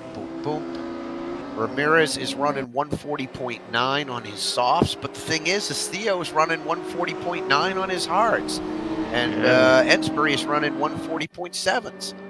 So, now Ensbury's 0.2 of a second faster than Lupu. So he's not going to go for an overtake. Not yet. No. If anything, just get in behind and draft him a bit and stretch out for another lap before he needs gas, Yeah, absolutely. Damien says he really wants to go back to Bathurst. Me too, mate. I want to see you guys go back to Bathurst in maybe the DTM 92s. Let's get the Audis going. Somebody just went off. That was a Volvo too. Is that Foucher? I bet you it was Red Nose. I thought it was a silver or bluish. He didn't drop off far if he did. Oh, Red Nose is way up front. Or it could have been Scott. I have to ask Damien. What does Damien want to go back to Bathurst in? Like I said, I'd like to see the DTM 92s. They're always fun around there. They're such beasts. They're great. I mean, the DTMs are beasts to begin with. Hello! We just had somebody join us. And the question then would be, who are you? Mr. Lacey. Oh, it's Jeff Lacey. He's not speaking though. Yeah. Okay, fine. It's the Discord 8-second. Are you sure you want to talk? Pause. I'm on the phone, so I don't know if you guys can hear me or not. Oh, you're all good, mate. We can hear you. Are you watching the stream? Yeah. Okay, that's good. I just wanted to pop on quick and see how it was going. It's going good. It's going good. Chris Harrell wants to do the X90 at Bathurst. He's a madman. Well, yeah. Yeah. It'd be interesting. Damien says Group 5 at Bathurst. We've done Group 5 at Bathurst. I can tell you it's pretty good, actually. The Zack Speed Capri goes well around there. I think Brody took the Greenwood Corvette, 79 Corvette with the truck transmission around there, and he smashed it. Mad. Nice. Yeah, I would say any open wheel car at Bathurst would be pretty crazy. The Formula One holds the ultimate lap record around there. Jenson Button did a demonstration lap around there, I think, in 2005. Yeah, I was gonna say I thought he did. I thought it was him that did it. Yeah. Going to everyone's favourite research tool. 2011. There's still plenty of people driving, so that's good. Oh my word! We've got our share of vacations. We've got Mr. Stratosphere here, who is doing this shit. Oh yeah, he's there. So if you need some psychedelics, there you go. Hey, look, it's Keishan Hall and Ramiro Perez. What a surprise! Oh, he's going to overtake him again. Well, no, Perez should be doing. Yeah, he's doing 140.4. Well, here it is. Perez is doing a 140.4s, and the four guys that he's got to chase are all doing mid to high 141s. So he's getting a second a lap on that group in front. It's not enough. That's like 30 seconds. Might be right. enough, I suppose. Yeah, but they all have to do pit stops still. So they don't. I don't think they have to do gas pit stops? They have to do splash and dash, don't they? Don't think Lupo and Ensbury are going to need to stop. They might need a splash and dash, I guess. I thought you couldn't make it with one tank of fuel. No, maybe you can't make it with one tank of fuel. I didn't even look, to be honest, because I decided on the split strategy. But I think it was close, and that might be why you're seeing, very regular lapping from those guys. Good point. Geez, if they were talking, they could be swapping off the lead and doing some drafting for some gas saving. But, I would assume they are not actually communicating on that level. Well, Ensbury's actually not in the general lobby. There's only Theo in there, so yeah. I'm thinking not. Well, I can't stay in there. If I'm serious about a race, I can't stay in chat and talk to people. Screwing around. Kerry having a sniff around Scott there. Yeah. That BMW is coming through the field, hey? He's just got to find a way through, I guess. Perez is now going to do what he can to Red Nose. And again, Red Nose is up in fourth. I think this is awesome that there's a Volvo that high up in the rank. Because I assumed that... I think he'll be okay at the moment, but I think the trouble is he's got a two-stop, I reckon. Yeah, and well, not only that, he doesn't have all-wheel drive, four-wheel drive, and there it goes. Whoa. Is Perez wagging around that much, or is that his ping? That'll be his ping for sure. I mean, he's coming from Argentina, isn't he? So he's on like a 300 odd ping. So you have it. Well, we race it all the time, mate. Coming out of here if we're going to Europe. Keishon is in the pit, and Arnaud is almost ready to move on Scott. I think he's got it done. Oh, I thought he had it done anyway. And then there's Red Nose right up there. It's not too far up ahead either. Well, hang on a second. Oh, Red Nose is a little way in front. 17 seconds. Yeah. No, I got looking at the wrong numbers. But, Yeah, Perez is now past Red Nose and he has stretched the lead out. But he's still 20:58, 50, still a full minute behind Lupu. We got to ruin the suspense. So Chris Harrell tells us that Lupu says he's got to stop. Got to stop. Well, that makes sense. I didn't think they could do the full race on one tank. He might be able to do them on the same tyres though. He might not have to pay the tyre penalty. I was going to say, fuel. I don't know the strategy real well for these cars, but I thought someone was saying and I don't know how serious they were, but I thought someone was saying in chat earlier today that if they were babied their tires enough, they could maybe take them the whole way. No, for sure. Well, I think that's what Theo was planning on, is to take the hards and go the whole race. Because if he could do a 30-second, if he could do what's a full fuel stop? Well, it won't be a full fuel stop. It'll only need about 50 litres. It'll be about 20 seconds stopped for fuel. Right, so that still gives him a 40-second, theoretically, if everything's equal, a 40-second lead when he comes out of the pits over Perez. Oof. And oh, here we go. Yeah, that was real close. That was real close there. Kerry's going to get it done here, I think. If he hugs that inside, he's going to get it Come done. on, go, Scott, go! Oh, I just want to see the Volvo win, or succeed. Oh, these guys are tap racing there. Now. I don't think they tapped. Derek got a slowdown penalty, poor boy. I've seen many of the steward decisions up. This has been really clean in terms of what was that? I think he put it where he had to try and get the run. Yeah. Speaking of stewards' decisions, Rangy, I watched Dan's stream from your guys' race last night, and the steward would have been very busy last night. Oh, it was ridiculous, man. I quit out. Was that the Thunder or the Thunder? I made a. Oh, you're talking about the endurance. If it was downstream, it'll have been Thunder. I quit out. I made such a terrible braking decision. I was like, I'm obviously not in a fit state to race. I just quit out. Yeah, there was so much contact. The brakes were screwy. None of us seemed to have a handle on the brakes on those things. Auto box in the pit? Yep. So that's our first Volkswagen in the pit. So what are we in? We're about. So far, he's just getting gas. Just over an hour gone. So. Yeah. I'll see if his car jacks up in the air or not. Oh, I think it will for the fronts. I think he'll have to do the fronts. He's been in for a bit. Do they do gas first, tire second? Yeah, gas. Okay. Then tires. I've done so little pitting. Oh, and somebody else coming in. That's another VW. Looks like another Volkswagen. Yep. Yeah, here he goes. Yeah, Jared. Just the fronts, I think. Yep, that's what it looks the rears like. aren't off the ground. I mean, the rears are only there to stop it scraping on the back anyway. Bound and gone. Okay.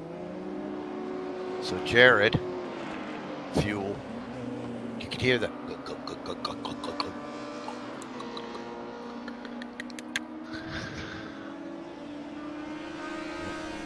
Just want to see. Oh! Fuel. Oh, very good. Okay. Yeah. That's an interesting decision. Okay, good. That makes things interesting. No, these two are still at it. Oh yeah, of course. They're tightly matched. I mean, I think if the Beamer gets through, it'll stretch its legs because it's a nicer handling car than the Volvo. But there was a section. There was a section when no, he's not. There's a section. The Volvo has got him outpaced every single time that turbo kicks in, and it's bye bye. Hang on. He's going to do it. He's going to do it. Turbo, save me now! Yeah, we got it. Come on, Turbo, you can do it. That's a tough move. Yeah, right there. I think you're right though. I think once he's got it, he's gonna stretch it. Oh, that's such a dangerous corner. Yeah, he gave it a little wiggle on the way in, didn't he? It's going to be that. Yeah, he's done it. He's kept it because he kept that one tight. He's kept it now. It's that little pucker in the middle of the bottom of the seat where the fabric's all raised up at the end of the race. His risk is here. Right, so he's on the skids now. The Volvo can out-drag him up this straight. So his risk is here. He's got to defend like hell coming up this straight. So there was a section when you were gone, Rangy, where I was following. I think I was in Arnaud's car, who was following, and I was in watching him from behind. And they came around the corner, and it was like friggin' the Volvo was gone. I mean, you could watch it walk away with that turbo. So I think it's one of those cases where if you line that Volvo upright, coming out of a corner, and you get your RPM and the cornering matched well, it just has such an advantage. We'll see. In the Volvo, the weird thing about it is, and it's the same in the Group 5s with the turbo, you've got to stamp on the throttle before the apex, so that the turbo builds boost as you're at the apex. But if you get it wrong, it builds boost just before and kills you. That was one of the other Volvos off there.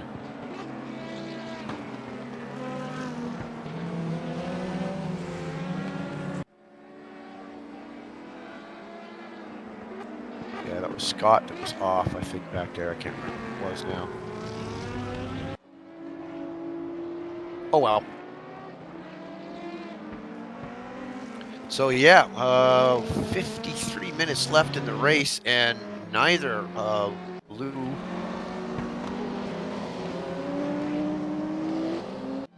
or Ensbury have pit.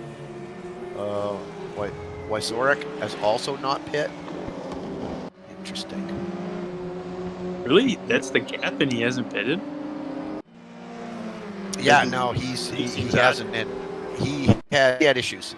Okay. Yeah, he's usually got a lot of pace, so it's weird to see him that far back. 54, so, and Perez is still almost a full minute back from Lupu and Ensbury. So, but like we said, it's so if he can get that down to 30 to 20 seconds, it will change the ending of the race. But we'll see. It's going to be tight. Well, I'm going to go and bid you guys farewell. I won't come back this time. This is me done. Hey, thanks for stopping in. Oh, it was fun. I enjoyed doing it. Good luck, and it's nice to see. There's 12 folks watching the stream, and 12 other. Well, obviously that's me and Jason, the two of them. But still, the cookie bounces. It's nice to see people coming in and watching the race, and I shall see you guys on Friday for the unranked, I expect. Cool. Come in. Have fun. Care. See ya. See you, mate.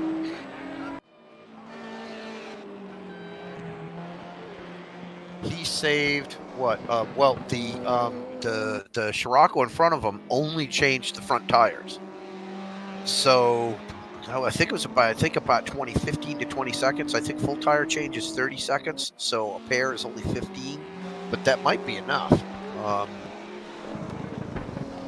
Derek McCord had the lead in the Volkswagens, but I'm not so sure. I don't think he has been into the pit yet.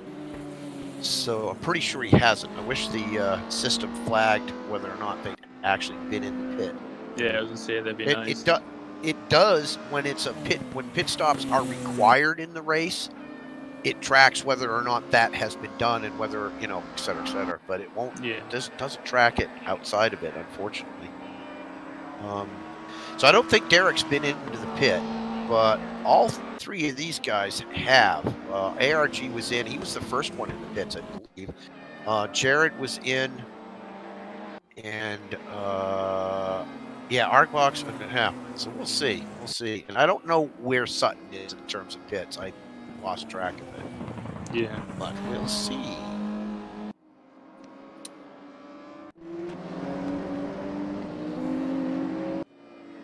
Looks like the three Volvos are, I would say running together, but they're not. I mean, they are in terms of the leaderboard, but Scott Galbraith and RS Rednose are close together. Jake Foucher is way back, 25, 26 seconds back. So.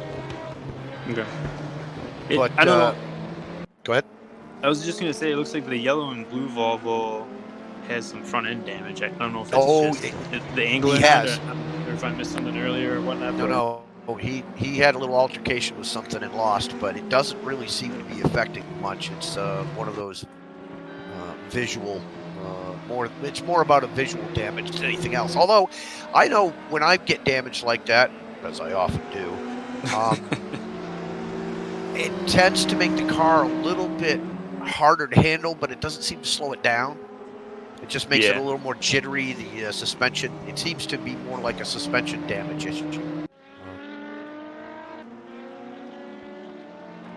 Yeah, I think there's something in that. I know I had just a terrible night on Monday night, and I think the contact I had in the first race in Mid-Ohio, it pushed the hood up, but it was more that there was some suspension damage because the wheel was off just a little bit. But I mean, the car wasn't terrible, but I wasn't going to push my luck after that. So.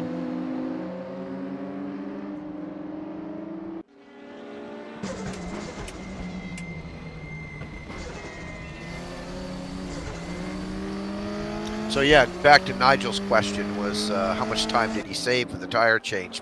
15 to 20 seconds. Whether that will help him enough to make a difference, but you know, obviously he thought he needed to make that move to gain the time. So that's, you know, where is he? He is now. Let's see. He's. What was that? Scott is in the pit. So he's going to, obviously he's getting gas, but we'll see if he does any tire change and or suspension changes. Yeah. And you got to assume the other two Volvos are also going to have to jump into the pit at some point for some fuel. Oh, and there's the jack up. It took him long enough to get that damn thing in the air. So he's getting all four tires. Did you see it come up? And it was like, they're going retro and doing manual jacks. Yeah. You know, I've seen people complain that, well, how come there's no animation of a pit crew? And it's like, well, because you know what? It's candy. Yes, it would look nice, but does it make the game faster? Does it make the driving experience better? And and he's down and he's back. Come on. He's back. Come on, start the car. And he's back out of the pit. So obviously he's now fallen way behind everybody. But you've got to assume that Fauscher and Red Nose are going to have to pit as well. Oh, and just usually it grays out their name so I can click on them. Somebody in a GTR, wasn't it? I mean, a Nissan, wasn't it? It looked like a Nissan. I'm not seeing. I can't find him. Maybe it was Chris Wantner as he's back. Maybe it's Steve. Maybe it's Steve Mitchell. No, it's not him.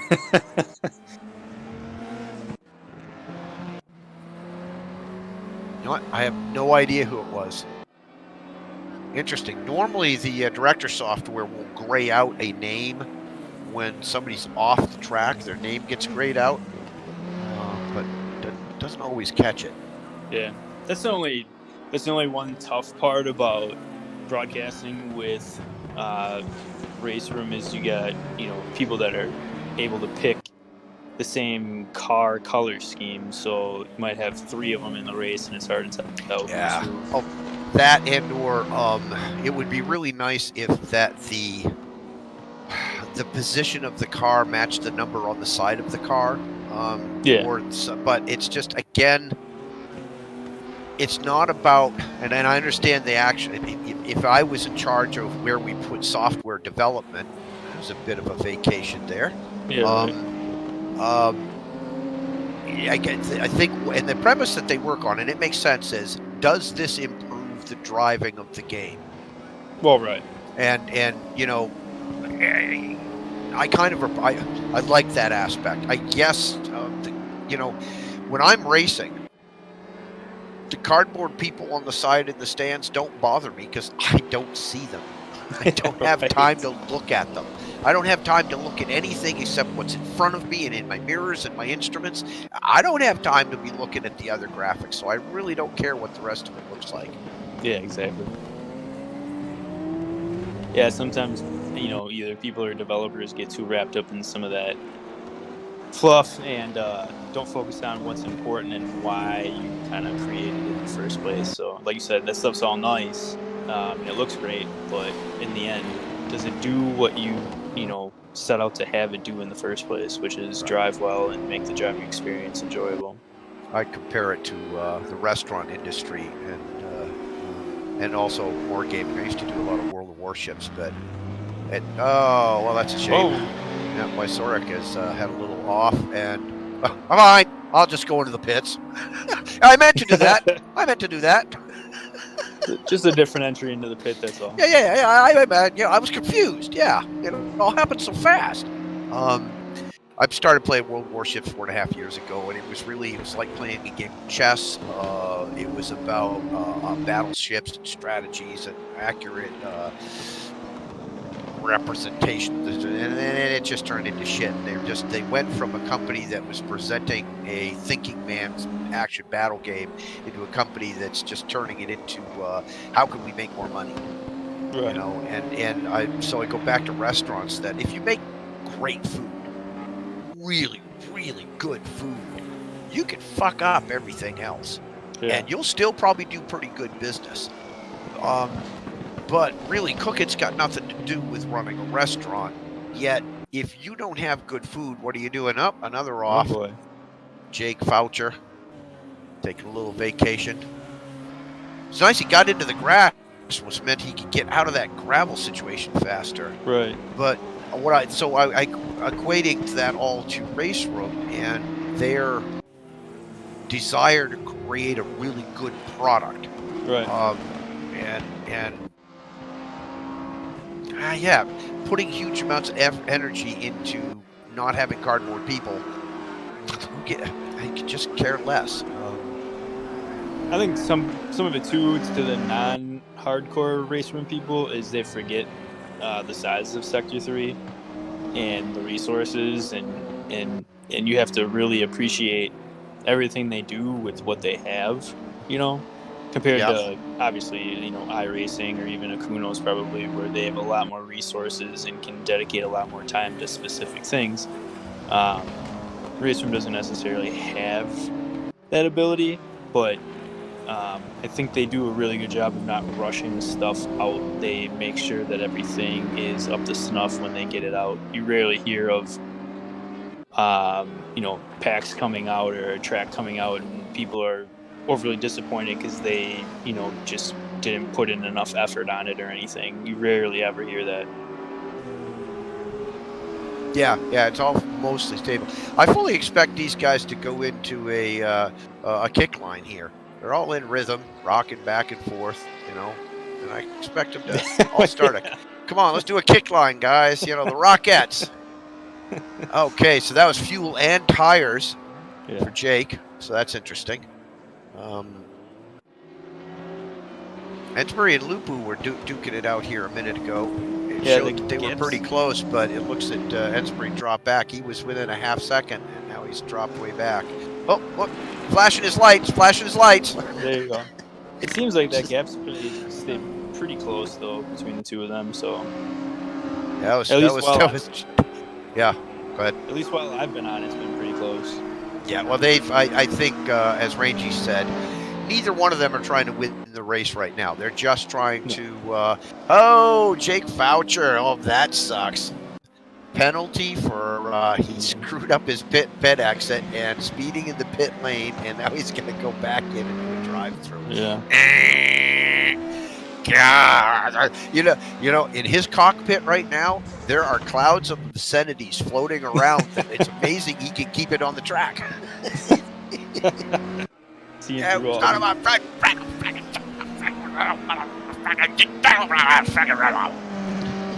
The one thing that, to talk about the speeding penalty, the one thing that I found interesting in joining the North American group was how many people use the automated pit speed limiter and automated pit stop. I didn't realize that many people used it. I've always used the manual one, and it, if you look back at our Daytona race, it actually helped me out because most of the people who had the automated one ended up with drive-through penalties due to that glitch. Because they relied on it to cover their ass, and what they did was that they had their foot hammered on the accelerator, so as soon as the quote-unquote automated system let them go, they instantly accelerated over the pit speed limit and got a penalty. Yeah. All they had to do was just wait a quarter to a half a second till they got beyond the line before they nailed it. But because they already had their foot on the accelerator, they were instantly over the pit speed limit.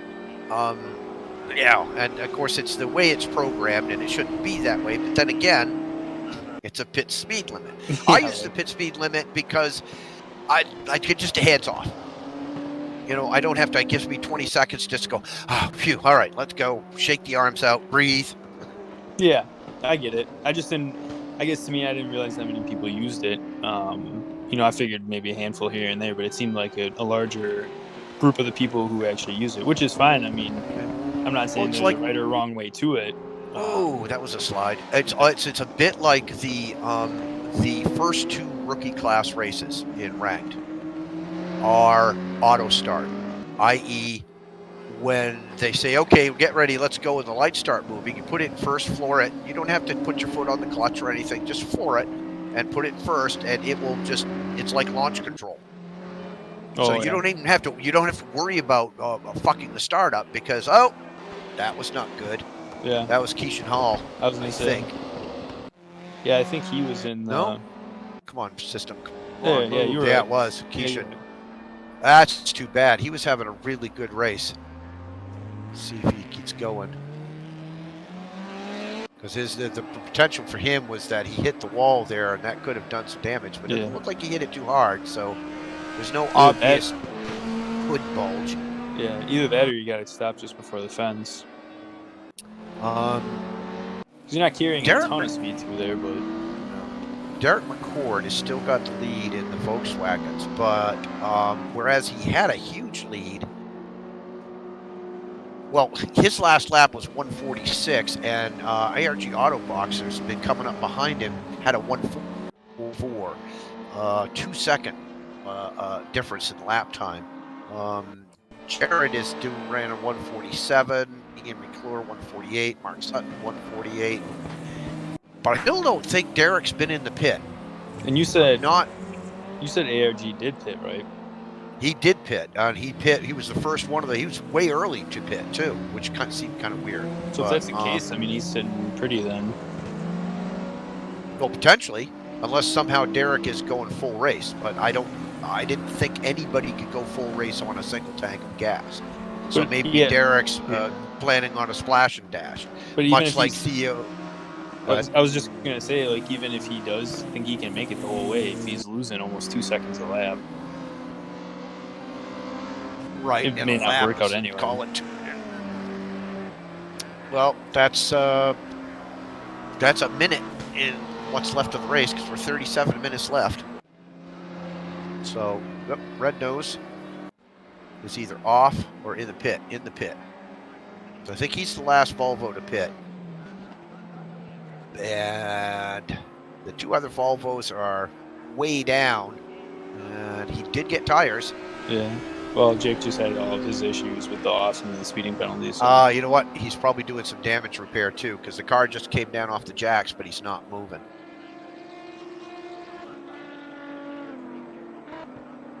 Interesting.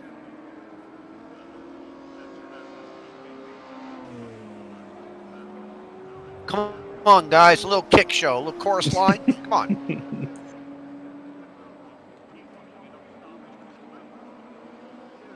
So if you're watching the stream, let me go over and see what's going on over there. No, Nigel, I agree with you completely. That was a long pit stop for him.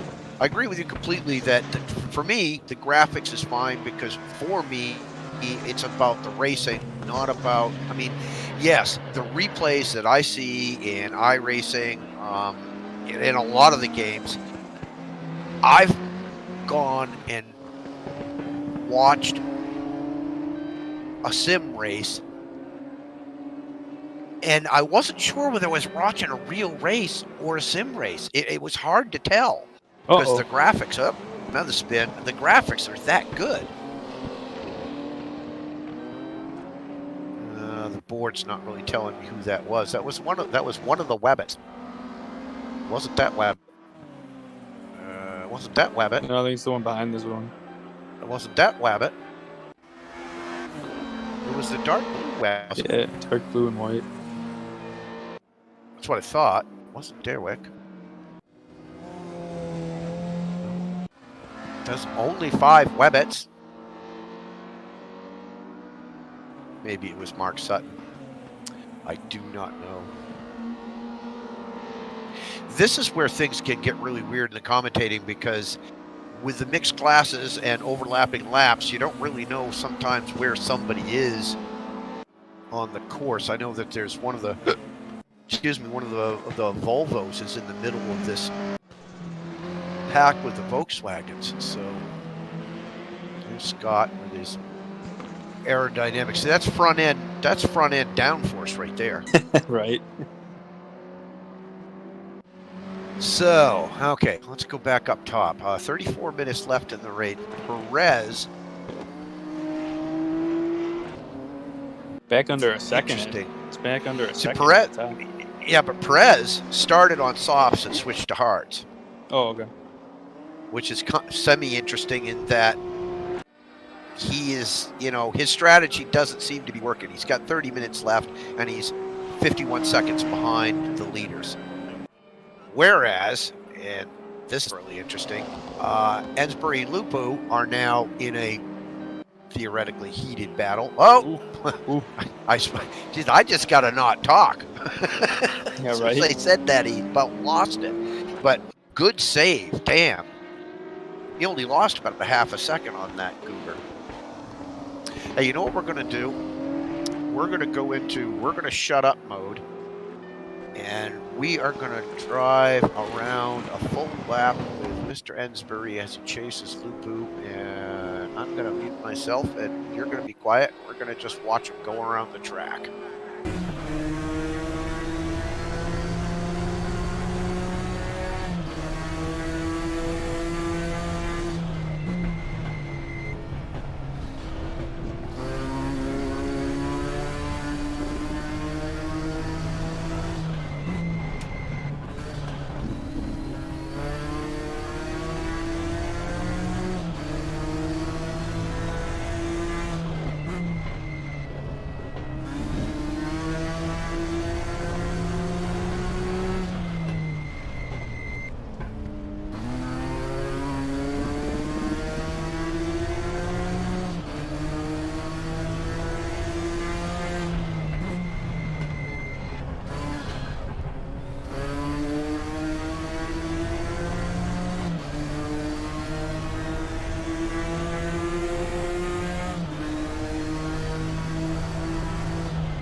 Got 30 minutes and 30 seconds left in the race. switch angles here and look out Mr. Lupu's back window and watch Theodore Ensbury try to catch him up. Perez has gained 2 to 3 seconds on these two. So let's see. So yeah, the 3 Nissans are 1, 2, 3, which is no huge surprise. RS Rednose is still doing good things in his Volvo. Congrats to him for muscling that thing around the track. Keyshawn Hall is just past Jake Foucher by the looks of it. That was close. Was there contact there? I didn't see it. Yeah, there might be here. That was close. These two have been. There's been some good racing. And it's you got to give people the ability to at least tap. Over Cook City. Boom! Oh, that hurt. He hit that. That did damage. He hit that pretty solid. That did some damage. Oh, okay. Yeah, well, that's cooked. It's done. Ouch. That's something I'm really good at. That's exactly why I'm not racing tonight, because I would have done that about 5 minutes into the race. So. Oh, this has got the. There's a mode you can turn on in this game that says give the camera movement bad reactions like a human would have. Why would I want the camera to not follow it as closely as it could? Right. You know? So, but there's a mode you can put it into that makes the camera move a little different. ARG Autobox has crept up behind McCord. We've now got a race for first place going with these, with the VWs, which is great. I love this. Yeah, again, this will be interesting here. What happens, like you had said, or like we were talking about earlier with them. If Derek is trying to stretch it, does he risk racing him now? Or if he thinks he has to do a splash and dash, does he just let him go? He's got. If he's done. If he splashes and dashes, he's done. Right? The race is over. But also, the cord. If we're correct and Derek hasn't been. Oh, hang on a second. Why's Corrick just went off the track somewhere? Yep. Ouch. In the big corner. Yeah, that's easy. That's the easy blue. Whoa! And look out! Uh-oh. Get out of his way. I think that's Ramiro. I think it was Perez that's trying to get through there. Yep, was correct. Good spot. Oh, that sucks too, because he had pulled in, Whoop. Ensbury for the pass. Can he hold it? Down up front. He did. He held it. Oh, Theo's going in. Theo's doing a splash and dash. Interesting. So, okay. Oh, I hate that pit entrance, too. Yep. God, I hate that pit entrance. Makes you want to just slap somebody. Who put these bollards in the way? Right. Now, the other thing is going to be, that looks like an auto pit. Yep. And so it's how little fuel?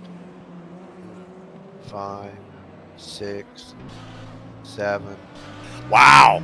Fast. Yeah. Okay, so if Ensbury also has to do a splash and dash, he's going to come out about, yeah, he's got a good 15 seconds on Perez. So he's safe for the Perez, but does Ensbury also have to do a splash and dash? And will he have to do that soon? He may not be safe on Perez, though, because if it was 5 or 6 seconds, say if he stops now, 5 or 6 seconds for gas, but then the time down pit lane, it could be pretty darn close. If he stops later, obviously, he'll have to take less fuel. Who? Ensbury? Yeah, Ensbury. Well, right, but here's another thing. Where was Ensbury for the last 2 hours, or 1.5 hours? He was behind Theo. Now, I don't know how much drafting you can get done, and I don't know if he was close enough for it to count, but it's possible that he's been able to fuel save enough to finish the race. I doubt it. Yeah. Because if Theo had to splash and dash, and the difference would be somebody doesn't because they've conserved, you can't conserve 25 minutes. Right, It's just yeah. there's not that much. So he's going to have to splash and dash, but he's got a 30-second lead on Theo. But I think you're talking, what is it, maybe 20, 25 seconds to get in and out of the pit. So yeah, I think these Theo's out laps, and obviously these laps that Ensbury's doing are going to be the critical as far as that gap, either building or losing that time. So yeah.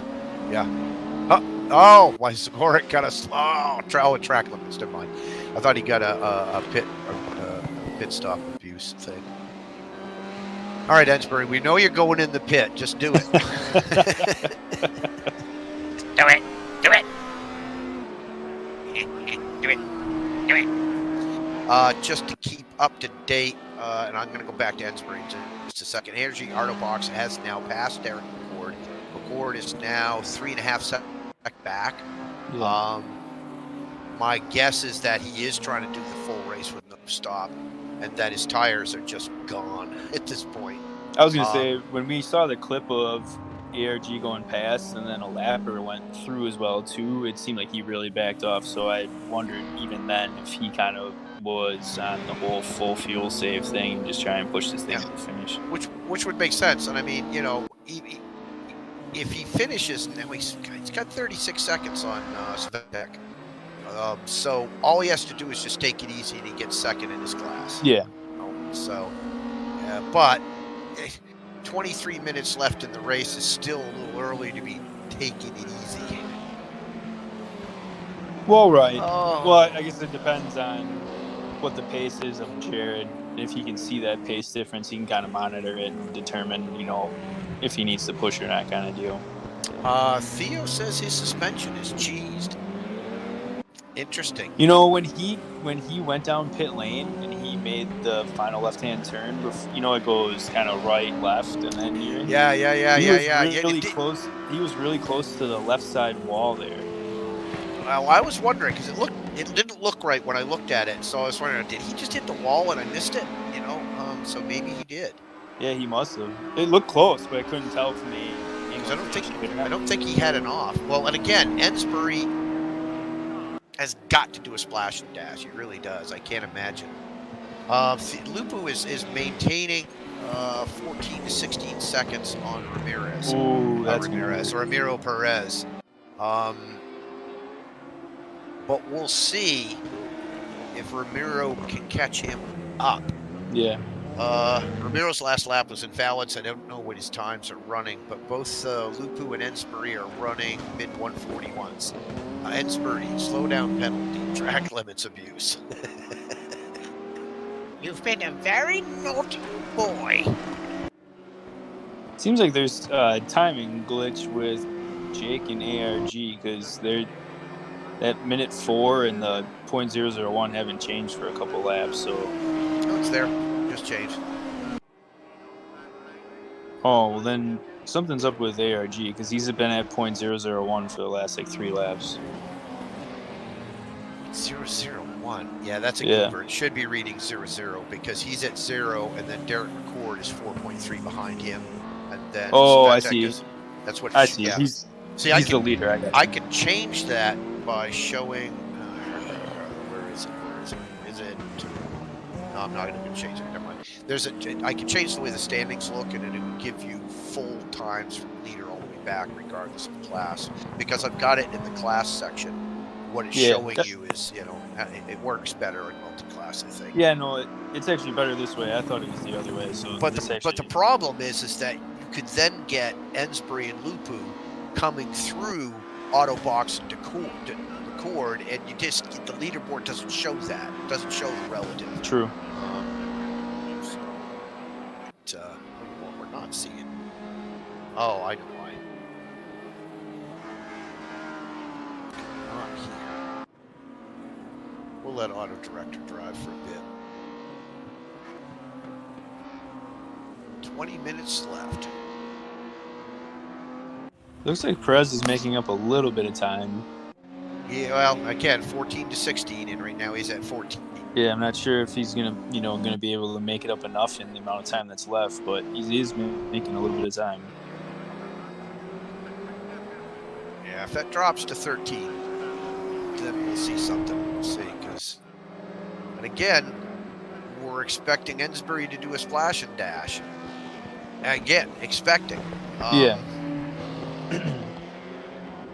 He just, you know what? And Theo may have been pulling a strategy thing there, and getting his splash and dash over with sooner. I don't know what good would that do him. I'm just trying to think. Does it break him out into a different section of the pack? Did he see that? Did Theo see? You know what? Ensbury's going to be running up against the back markers. That's going to slow him down. I will pit now. Yeah, very well could be. That'd be a decision we can make. Oh, whoopsie doodle. Where's his slow down penalty for track abuse? Teacher. Yeah, I mean, this is not an. I mean, it's a pretty good sized gap. Whoa, off again. I think but, somebody's tires are getting a little bit flaky. Yeah, and I'm sure he's pushing because he wants to get through this lapper. It's easy to say, well, you got a 30-second lead, but you don't know how that. My guess is if he's pushing that hard, he knows he needs the pit, and he's trying to get through as fast as he can. This is Keyshawn, right? That he's behind. Did the little tap of the wall, right? Yes. Face planted into the wall. Yeah. Okay. So that's who that is. Yeah. Looks like you let him go there finally. Yeah. Oh, it's Fat Jack. Slow down, penalty. Track abuse.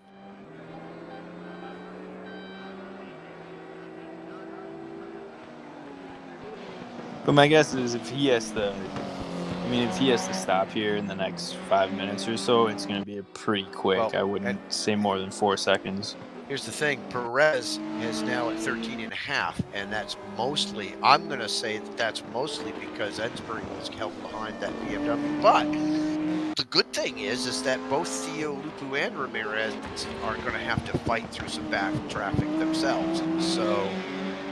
well, I think Perez was coming through, which is why the gap was kind of staying the same to Theo. Now that he kind of looks like he cleared some of it, it looks like the gap is coming down pretty, I don't want to say quickly, but he is definitely making time on Theo here. Oh, he was. But again, we'll see if it levels out after a lap. True.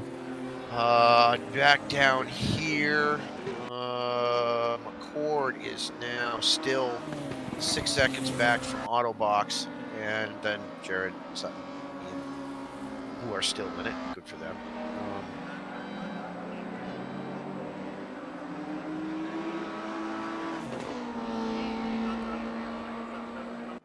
Yeah, the Volvos are still in it. Still on the lead lap, almost.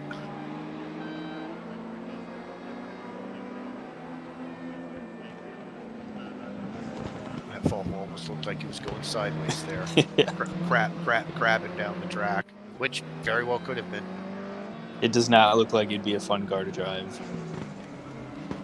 You see how low they've got it dropped down? One of the things was to get the suspension set up right, and it doesn't bounce around quite so bad. Yeah.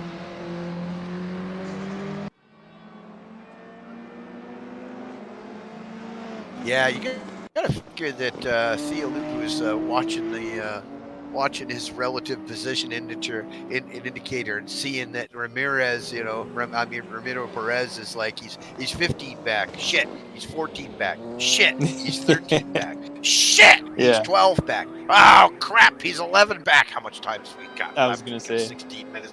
And it gets out the calculator. It starts going. Oh Christ, can I pull him up? Nope, Derek McCord is in the pit. Boom. Yep, there you go. Race over. Over. Yeah. Nice try, though. Yeah. Nice try, but unless but maybe no. I got to assume that Autobox and the other three are going to the end the way they are. But then the question is, does Derek come back out of the pit ahead of Jared and Sutton and McClure, or does he come out behind them? I think he's going to come up behind Jared. He's rolling out, but I think Jared's already going down the front straight. So, and he's in auto pit mode. So let's see what happens when he crosses the end of the pit. See if he gets a penalty because he's got his foot on the accelerator. Yeah, looks like Jared already went through. Drum roll, please. And Nope. So We don't, no penalty yet. yeah, so far so good. All right, so Jared made it through, and you got to figure ARG is now just kind of doing a little happy dance, hoping he doesn't fall off the track. Yeah, right. Nice and easy the rest of the way. Okay, Perez back up top. Perez is still, he's gained a little bit, maybe a half second in the time we've been away, but Lupu's still got him 12 seconds back, plus a little bit. Yep. And Lupu is still, about 30 seconds back of Ensbury, and one assumes that Ensbury is yet to do a splash and dash, and that he's going to have to. We've got less than 15 minutes left in the race. Right. We'll see. We'll see. I haven't screwed around with the camera work near as much as I usually do, but and if you like that, say so. And if you wished I was doing more frigging around with the camera work, say something. And Theo says suspension is at 10%. Wow. Well, that's pretty impressive then to kind of pretty much keep that gap to Theo Ensbury then. Yeah. Well, like I said, it's amazing how much you can get away with in terms of suspension damage and still maintain half decent laps. Wow, it's down to 10 seconds, or a little over 10 seconds between Perez and Lupu. Shh. I'm sure Theo's doing the math in his head to figure out if he's safe or not. Yeah. Koenigsegg RS wants to know who's retired. Ah, well, there you go. Okay. Oh, he did it too? Oh, he hit it too. 6, 7, 8. Yeah, it looked like he got the left rear there. 10. So he went in at about 13:34 when he entered the pit. So he went in at 13:34. He stopped at 13:14. So it took him 20 seconds to roll to his pit point. I'll answer your question in a second, Koenigsegg. Wow, he's definitely sitting a lot longer than Theo. And boom, that was quick. No, that was 15 seconds. So he came in 34, and he's back out in 54. Oh, there's Theo. Ooh, very interesting. Yes, we have a race. Yes.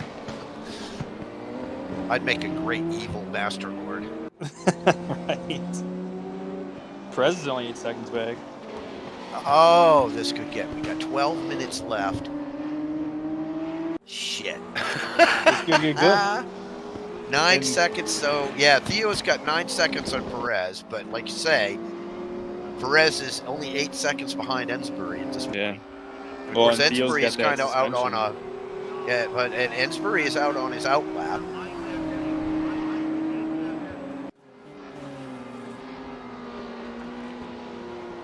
Oh yeah, baby. Yeah, this could be this could turn out to be pretty nice and tasty here to the end. We'll see, it could be close. Was the Rangy was saying something like track limits abuse. Okay. He doesn't need a slowdown penalty at this point. Right. Yeah, you can see that Theo's cars. Hang on. Oh, Jesus! I tell you what, Ensbury is going to have to be careful because if he tries too hard, it's gonna hurt. Yeah. Looks like they're coming up on a lap or. Oh, funny, I would. Oh no! No! Oh God! Get out of the gravel! Get out of the gravel! Oh, Jesus! That left side's taking. And there in his rearview mirror, taking a beating. Perez. Yep, he's coming. Okay, Ensbury got a freebie. I don't know if that was a mistake or if it was that was kind of a miscommunication with the lapper or. No, I think that was well, Chris will tell us. I think that was Theo's suspension. Meaning that he couldn't make the corner. So out of the race is Chris Wantner is out, and I can't remember why he. Steve Mitchell is way out. way out. Randy De La Cruz had several accidents, and that put him out. Two that were out really early was, oh man, that's hard to look at. Mars Neyra and Sean Patterson were both out early for what I think were altercations in some form of a matter with a wall or somebody else. I don't know. I'm sure we'll hear something about it. So enough of that. Back up here where Perez is chasing down Lupu. 2.5 seconds back, 10 minutes left, gaining okay, this is good. Ensbury, Lupu, and Perez, 1, 2, 3. All three of them, their last laps were invalid. So all three of them are pushing really hard. But it steals information, because I want to know what their laps are, because it can give me, oh, look, so-and-so's a half lap faster. But, sure. And we can see that in the timer. Perez is reeling in Lupu. 1.5 seconds, 1.29, 1.7, 1. Yeah. Yeah, I'm sure. So at this point, though, with suspension damage, I would be happy with third place. Yeah, look at, oh my God. Yeah. Theo can barely hold the car straight. Yeah, he's struggling. What we're going to do, We're going to go right on the front bumper of Perez.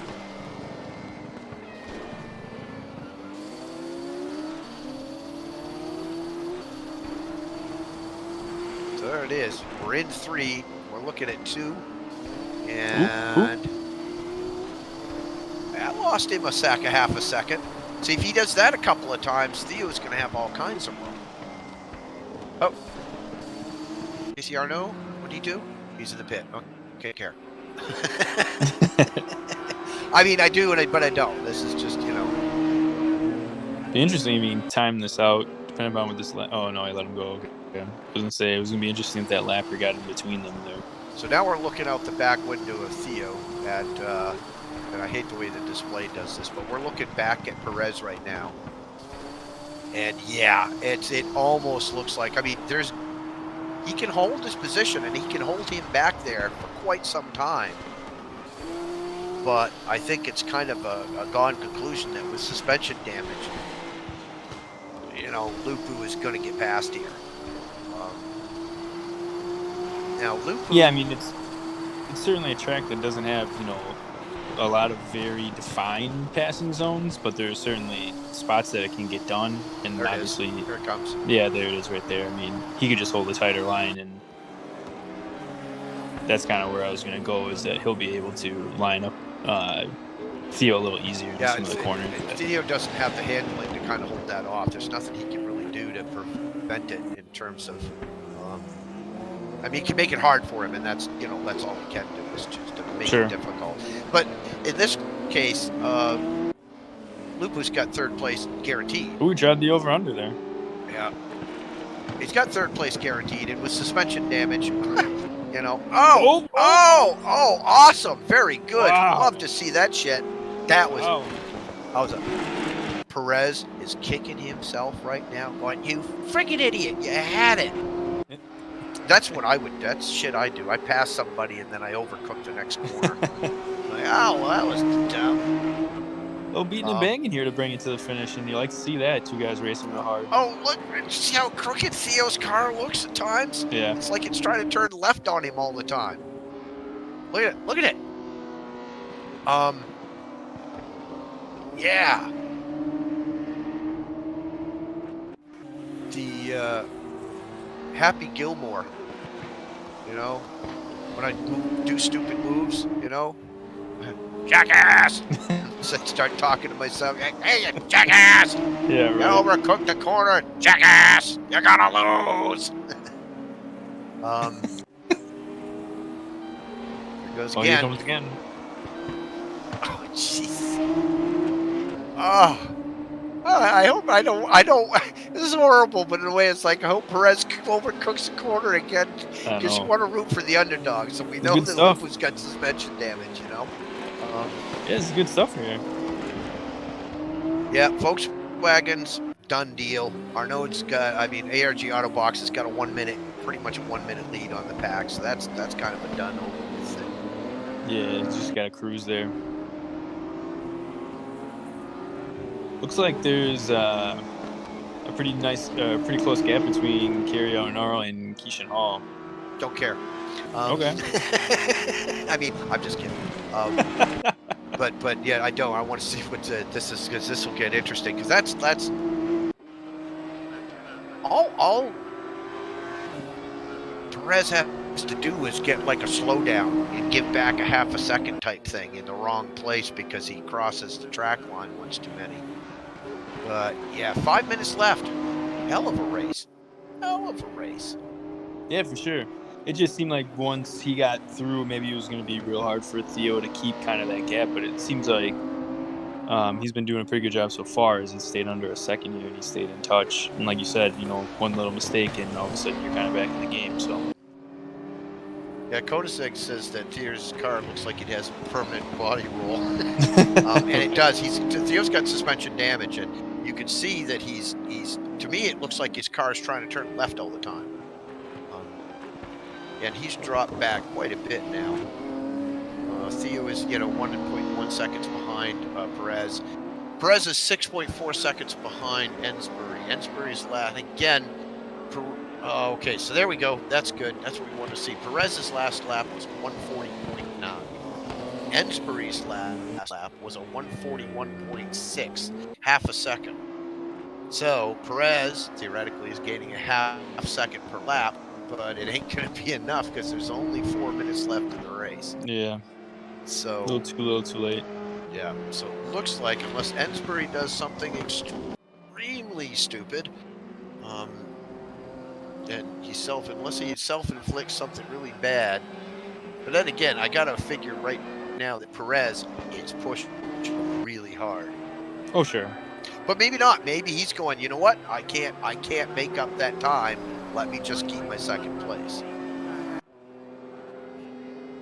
Yeah, tough to tell. I'd be curious to ask Ensbury after the race what his suspension was like, because it surely looked like he hit the inside wall there in the pit, similar to what Lupu did. And I'd be curious to know if he had the same amount of damage or just a little bit or whatnot. But you can tell his isn't. I mean, granted, Theo had that second hit, but it seems like Ensbury's able to keep his pace better.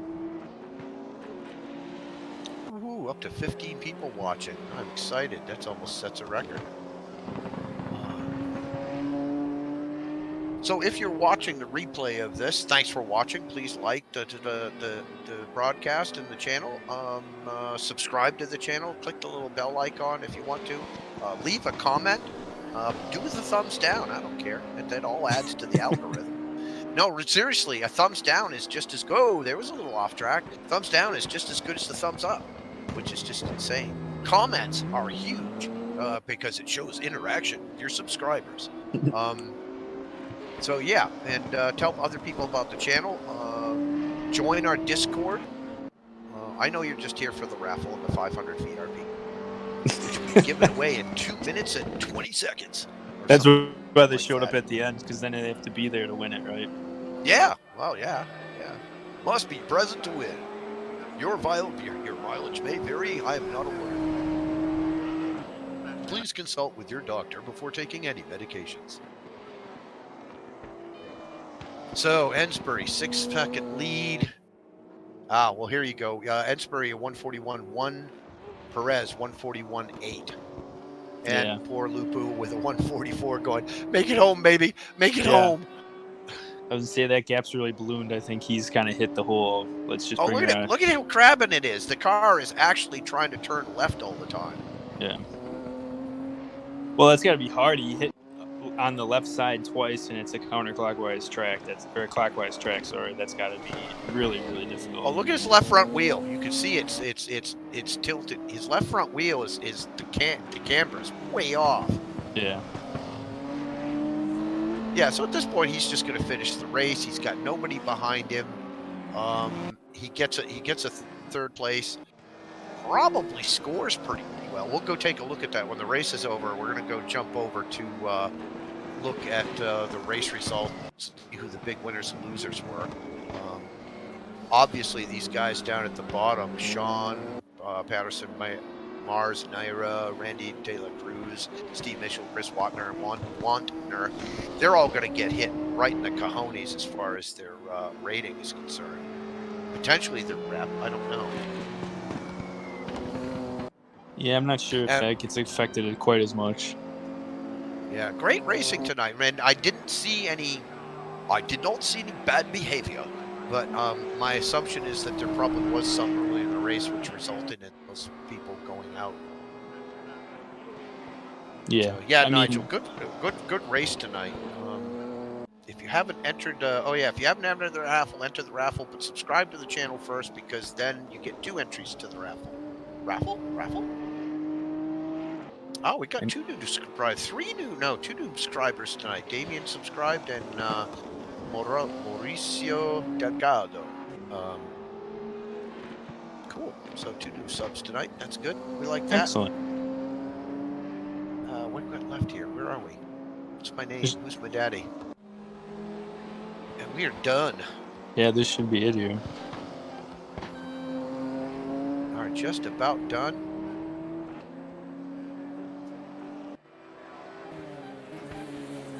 Yep. Whee, flashy lights, flashy lights. Very nice. That was a really good race. That was a really good race. It was an excellent race. I was quite. I mean, it was good racing. I think one of the things I like is that this track doesn't have any massive hairpins where, there's only that turn 2 basically, which is a real nasty turn. Yeah.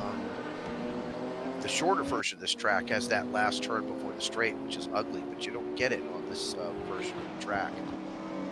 So yeah, and first, Perez in second, Luke with third, Wysorek in fourth. Red Nose manages to pull in a 5th in the Volvo, which is awesome. I like that. Scott with the 7th place in his Volvo. Kerry Arnaud comes in 7th in the BMW, followed by Keishan Hall in his BMW. Jake Foucher managing to finish the race in his Volvo, which will help. Did you catch that? Front end of his car isn't all bashed up anymore because we're over the race and it's at the end and we're doing the victory lap thing. So now it takes the dent out of his car. For the Volkswagens, ARG Autobox finished first, followed by Jared Svetek. In second, Derek McCord in his strategy did manage to get a 3rd out of things, so I think that's pretty good.